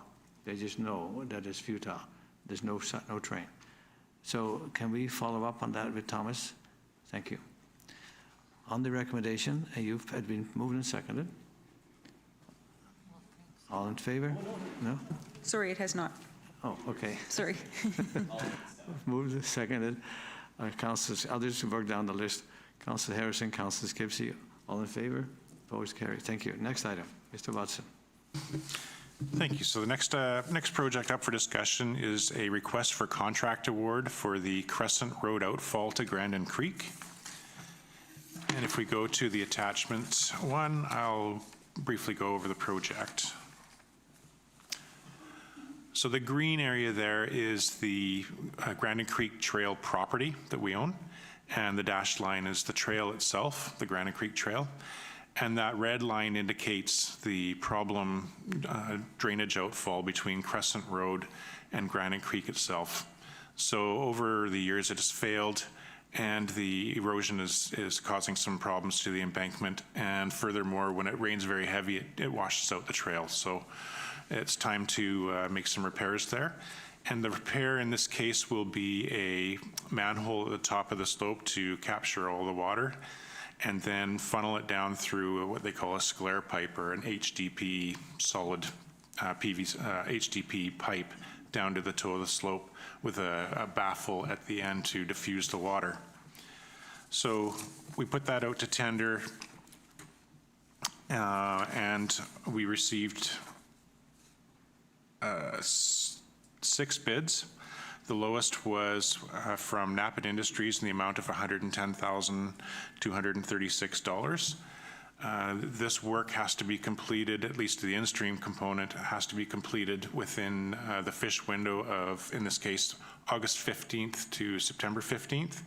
And in that window, while we're working on the trail, we'll need to close the trail to all pedestrians, unfortunately, but that's the case in this particular location. There's no ways around it. So we'd like to proceed and ask the council award the contract for the Crescent Road Outfall Grandon Creek project to Napit Industries in the amount of $110,236 plus GST. Thank you. Thank you. Councillor Vander, you make the motion. Councillor Young seconding. Discussion. All in favor? Opposed, if any? One side note on that, if you pull that line back up, that picture that you had of the situation, no, that's far enough. At the top, there's a very, very narrow path when you come out of the trail to go down to the beach. Like there's a lot of ivy growing there, and you've got about 1.5 feet. I think there's room to make it a little bit wider, and for the safety of people who do go through there, can we put those bollards up that we had at the East Crescent crossing for the golf course, and I think they're still there, but they're just the smaller ones, not the big ones that we have along down highway for parking on the beach, but there was those narrower ones just to make people feel a little safer, because that's the way to get from that Grandon Creek out towards the ocean. So can you take a look at that when you're doing this project to see if we can make that safer? There's room to move the growth over, so it makes it a little wider, but I think you still need some kind of protection to walk there. Okay, for clarity, is this on the paved shoulder of the road? Yeah. Okay. Thank you. Yeah, we can look at that, sure. Thanks. Okay, please proceed. Commemorative crosswalk. Okay, number 3 is, yes, the commemorative crosswalk. So this commemorative crosswalk came up, I think it was in our December council meeting, and it was part of our community transportation plan project. So this project is located crossing Memorial Avenue on the north side of Harlech, or for whichever you want to call it. Some people call the east side of Harlech, some people call it Fur Street. It's named as Fur, but on some of our maps it shows as Harlech. Sorry for the confusion about that. But anyways, the crosswalk in question will cross Memorial Avenue on the north side of that intersection. The improvements there will include solar-powered RRFBs, just like we have on the south side of the intersection, the flashing pedestrian lights, as well as a new hardwired street light on the northwest corner of the intersection to improve lighting for the new crosswalk. So the request for this report was that we include in the project we'd like to put out to tender this crosswalk coming up here. There's the stencil we'd like to include on the pedestrian crosswalk at that location. So the recommendation is that council approve the proposed commemorative crosswalk design for the installation at the intersection of Memorial Avenue and First Street as part of the intersection project titled RFB's Memorial at First Street in the 2026 Community Transportation Plan project, as shown as attachment 1, which is this image, to the staff report titled Commemorative Crosswalk, dated today. Thank you. Thank you. Before we go any further, I think I would like a motion to go beyond 3 hours. Councillor Vander, Councillor Young, we are going beyond 3. All in favor? We can go beyond 3 hours. Questions, comments about this crosswalk? Councillor Harrison. Well, I just moved the staff recommendation first, and then I had one question. Okay. Have a second for that? Councillor Young. Discussion. Councillor Harrison. Thank you very much. So I love the stencil, and I think this is going to be a great addition for the town. But I do remember the previous term when we had a pride sidewalk at the school, we narrowed it a little bit because of motorcycles. And I'm just wondering, have we checked to make sure, just for braking for motorcycles as they go over it, that there isn't an issue there? Mr. Watson? I'll make an inquiry about that. I don't recall narrowing it, but you may be right. I'm not sure about that. I'll find out. Because I'd prefer to leave it as is, but if there is, like, you know, we have a traffic engineer on on call, essentially. And so maybe just give them a call to make sure he doesn't flag anything for us. Thank you. And I think it's a good time, it's not the exact location there, but there is some big cracks in that crossing. And there's a lot of people who go from Memorial down towards the Gardens or down to the Legion, and those wheels can get in those cracks. You talk about people worrying about people going across railway tracks and getting their tires stuck in there. That, for those people, is a serious health hazard. So I'm pleased that we're going to repave that and make it fresh with that new look. I really like that. Thank you. Further discussion. All in favor? Opposed? Carried unanimously. Thank you. Please proceed. Thank you, Worship. The last one is the Cenotaph replacement. So you may recall before we constructed the roundabout at the intersection of Highway 19A and Memorial Avenue, there was a Cenotaph located where the roundabout is now located. So that had to get removed, and after it got removed, the town made an arrangement with the Island Corridor Foundation to lease a piece of property on where the Field of Crosses is now located, on the corner of Memorial Avenue and Railway Street. So last year we put out an RFP seeking a design and construction project to replace the Cenotaph at that leased area. We received one proposal. However, a small section of pathway linking the sidewalk to the leased area encroached on ICF land, and when I approached them to ask them if that was okay, they visited the site and they had a change in their mind about whether or not the Cenotaph should be located there or not, and they asked us not to proceed with the construction of the Cenotaph there. So after revising or going through the process of talking to the Legion and the ICF on several occasions in the past year about where it could be positioned, the Legion came back and said, why don't we just reconstruct the one at the Legion? So if we scroll up, there should be an image of, there it is. So there's a bit of an image of what the project would look like. Essentially, it would be right in front of the Legion along the side of Veterans Way. It would be a big concrete stamped pad with a nice concrete stamped border around it. There would be the Cenotaph plaque that we have still on our inventory from the original. There would be two flagpoles, 25-foot flagpoles on either side of the Cenotaph plaque. A couple of poppies stamped into the concrete itself, and then 4 benches placed on the outside of it. And they would also extend the concrete out to their sidewalk on the east side of their building and leave a hole large enough for that magnolia tree to be planted. So with that, we are seeking council approval to provide $40,000 or up to $40,000 to the Royal Canadian Legion, Branch 76, to support construction of a replacement Cenotaph on the Legion property. And just as a last note, they would be responsible for maintaining it once it was constructed. Thank you. Thank you. Councillor Skipsey, go ahead. You're making the motion? Thank you. And second, Councillor Harrison, thank you. The timeline, I think, is really good because this is their 100th anniversary. So to have this done while they're doing that, and they've been an institution for a long time, and they've been struggling with where to have the appropriate Cenotaph, where people can gather safely. As you've seen in pictures, they used to gather on the waterfront, on that narrow beach path, with a marching band or with a pipe band, and people who want to pay tribute to those they want to honor. So this is a much better solution. Thank you for working with the people at the Legion, especially President Brian Weiss, who's been asking about this, how we can best do it, and I think they're going to be very pleased with this solution. Councillor Vander. Just had a quick question.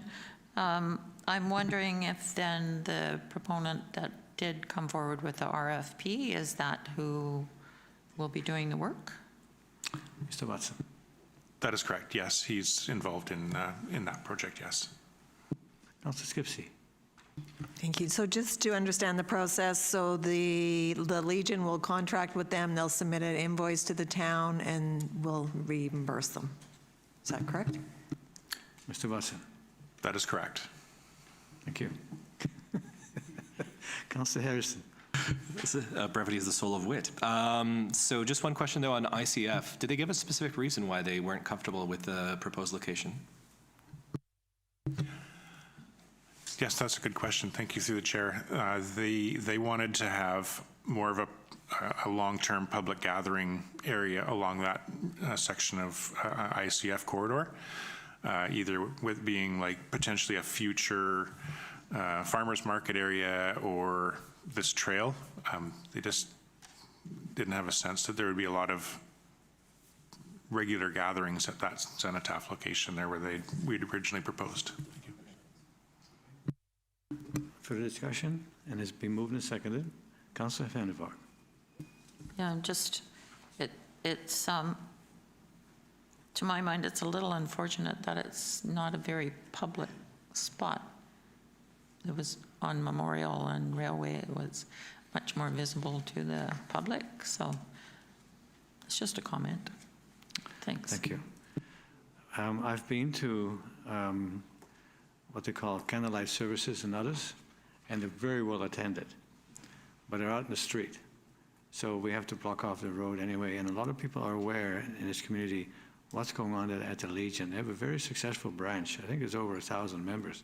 So they're doing really well because they engage the public, like they do on Canada Day, Remembrance Day, the levy, this. I think this is a real step in the right direction. And I was there when you asked that question to Mr. Bevan, and I could tell there wasn't enthusiastic support, to say it mildly. So I think you handled it really well. Councillor Harrison. And just to echo the mayor's earlier point too, I think this might actually be better the more I think about it, because I know in the past sometimes you have that sort of 5:30 or later in the afternoon event, and there's a bit of confusion with folks who are sitting around in Legion still, having a beverage, talking to their friends, and is it on, or where is it on, and where do we go? And so when it's right next door, I think it'll actually be easier for the programming in a weird way. So I don't think it's a bad location. I was just curious what was envisaged by ICF in the other locations, so it's good to get that feedback. Well, I think he did a thorough job trying to look at all the options, and I think this is the best of the solutions that we could have come up with. All in favor? Opposed? Carried. Thank you. That concludes Mr. Watson's report. Now we have Emerald Cudby. Mr. You're up.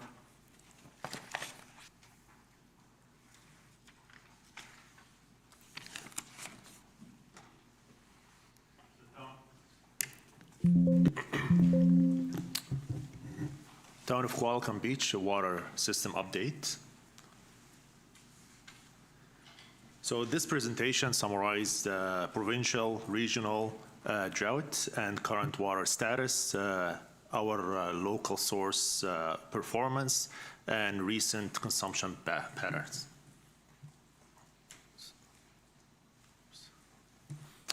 So the drought portal, which you see that's there on their website itself. So this one is a situation tool that displays real-time droughts. You have the snowpack status, groundwater, and also any issues across the provincial watershed. So the purpose for this portal is to provide informations and also warning to all the water managers across the province to make their decision better, is more proactive rather than reactive. So the drought portal puts most of Vancouver Island on level 4 drought, which is severe.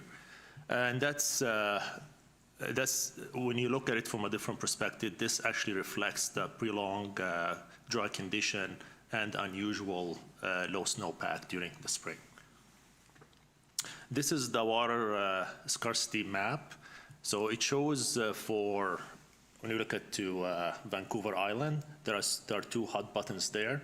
One of them is Solemn River, and the other one is French Creek. So we zoom into French Creek, you see it's in red. which means there is a high stress on this water basin. And it means that the water there is less available than normal. French Creek is part of our water supply, but is not our main water source. This is the status for the regional district of Nanaimo. They have stage 3 water restrictions, and Parksville is in level 4. And the table there shows the scale for the RDN. So restrictions in each area, it differs. It varies from a place to a place. And I just note that we don't have the same water sources, nor we have the same water system. So our water system, our main water supply is the Qualicum River well field.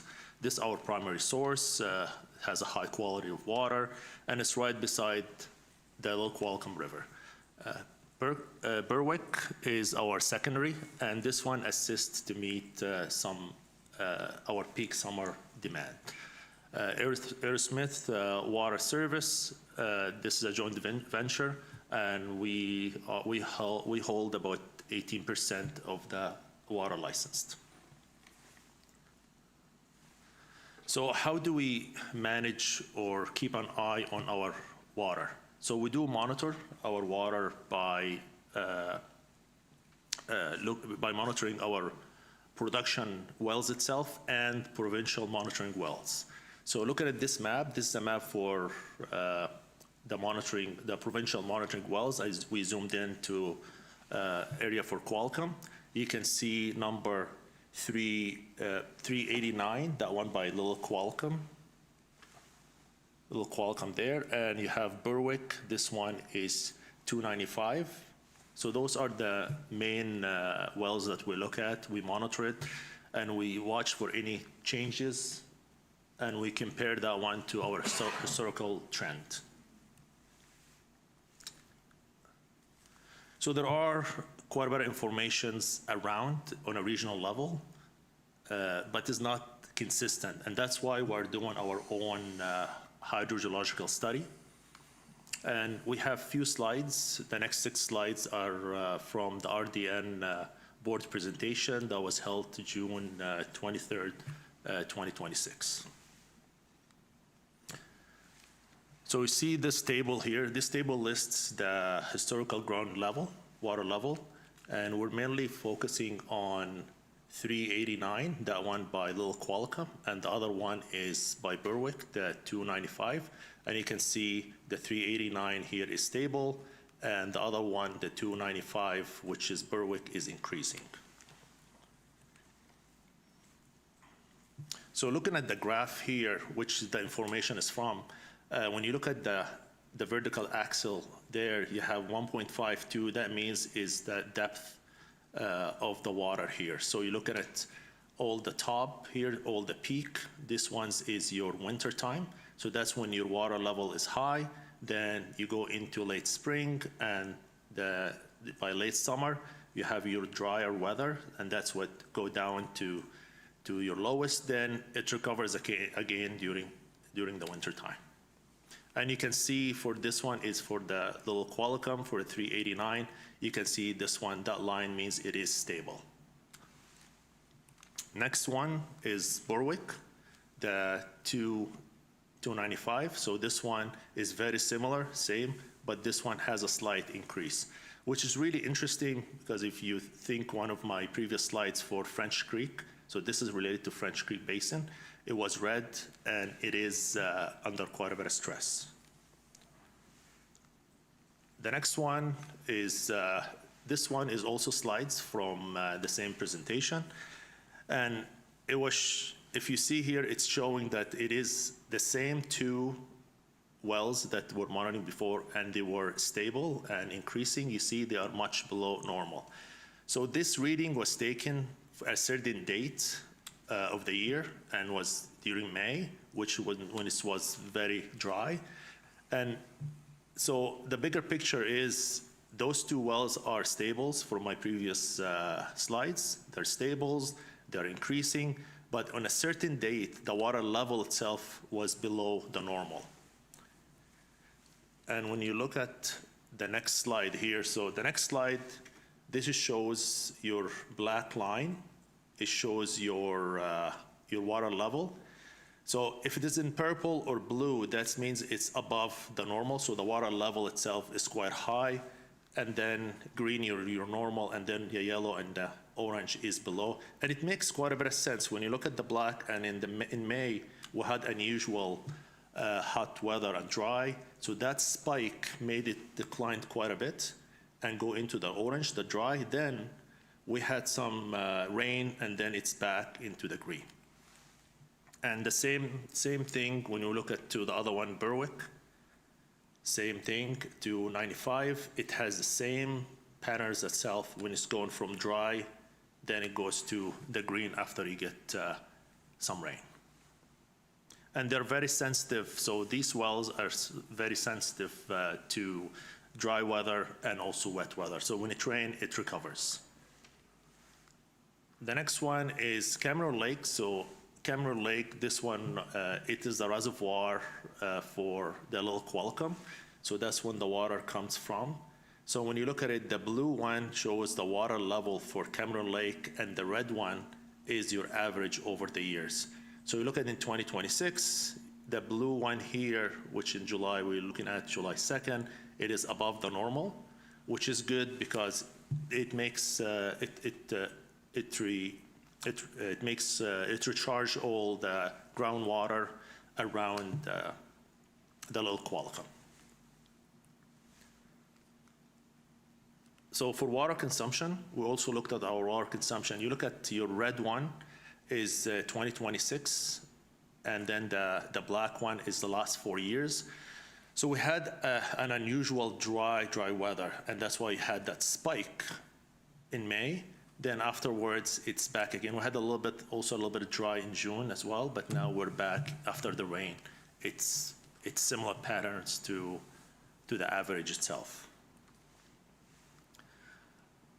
You see, this is the cumulative water consumption, and the red one is 2026. So 2026, it still sits above the last 4 years.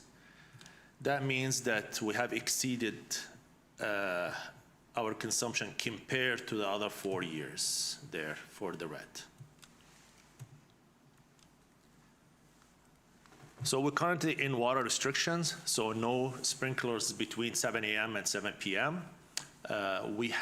You're allowed hand watering and dip and soaker hoses are allowed. So in summary, regional and provincial indicators shows elevated drought risk. Our monitoring saw a short stress period in May, but recovers with rain. Cumulative consumption for 2026 is higher than previous years. The town has remained on water restrictions. So it's level 1 when you compare it to the RDN scale that I showed on one of my previous slides. It's not exactly the same, but it's the same 7 to 7 sprinklers. We recognize climate change as new reality. So warmer, wetter winter and hotter, drier summer. So what's the next steps?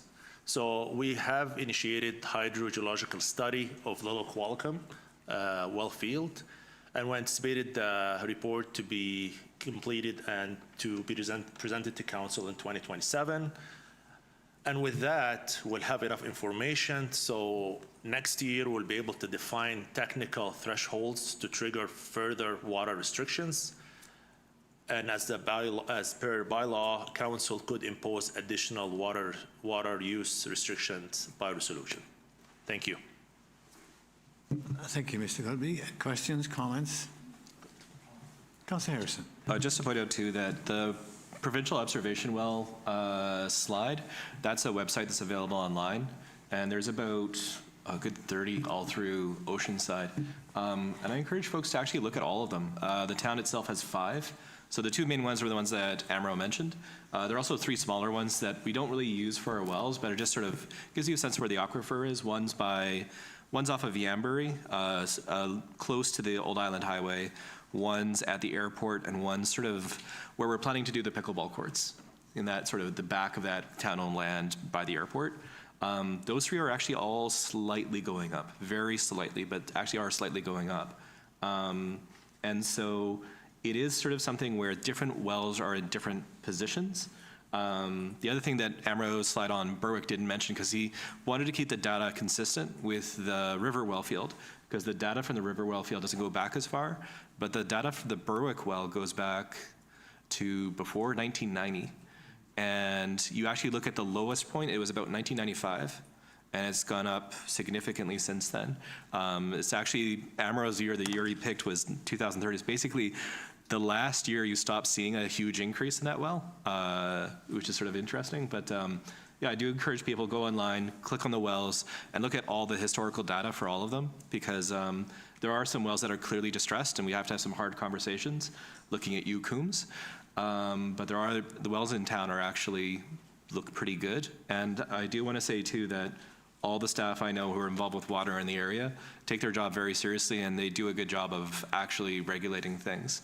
I know it's a very hot discussion topic at times, but the staff are doing things in a very professional way. So it's something I see because I sit on the AWS. I see more of Parksville staff too than most other members of council. So they're all doing a good job. Thank you, and thank you for chairing those meetings and getting all the information. It's very can be. Yeah, thank you. So this is just a verbal report, and you laid out the next steps. Can you bring up the slide where you said next steps?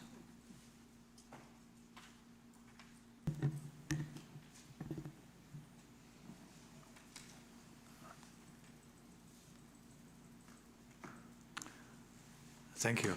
So I think your report today was very interesting, and I've seen some of it before, but it's a lot to remember all the time. Could we have a handout for the slide presentation that we made today for council and anybody else who's interested? I think this is important information as we're dealing with, as you said, longer, hotter summers and drier winters as well. So the snowpack has been reducing ever since I can remember, so it's good to keep an eye on that. I like the idea of monitoring that consistently, that not to do it, in my opinion, is irresponsible.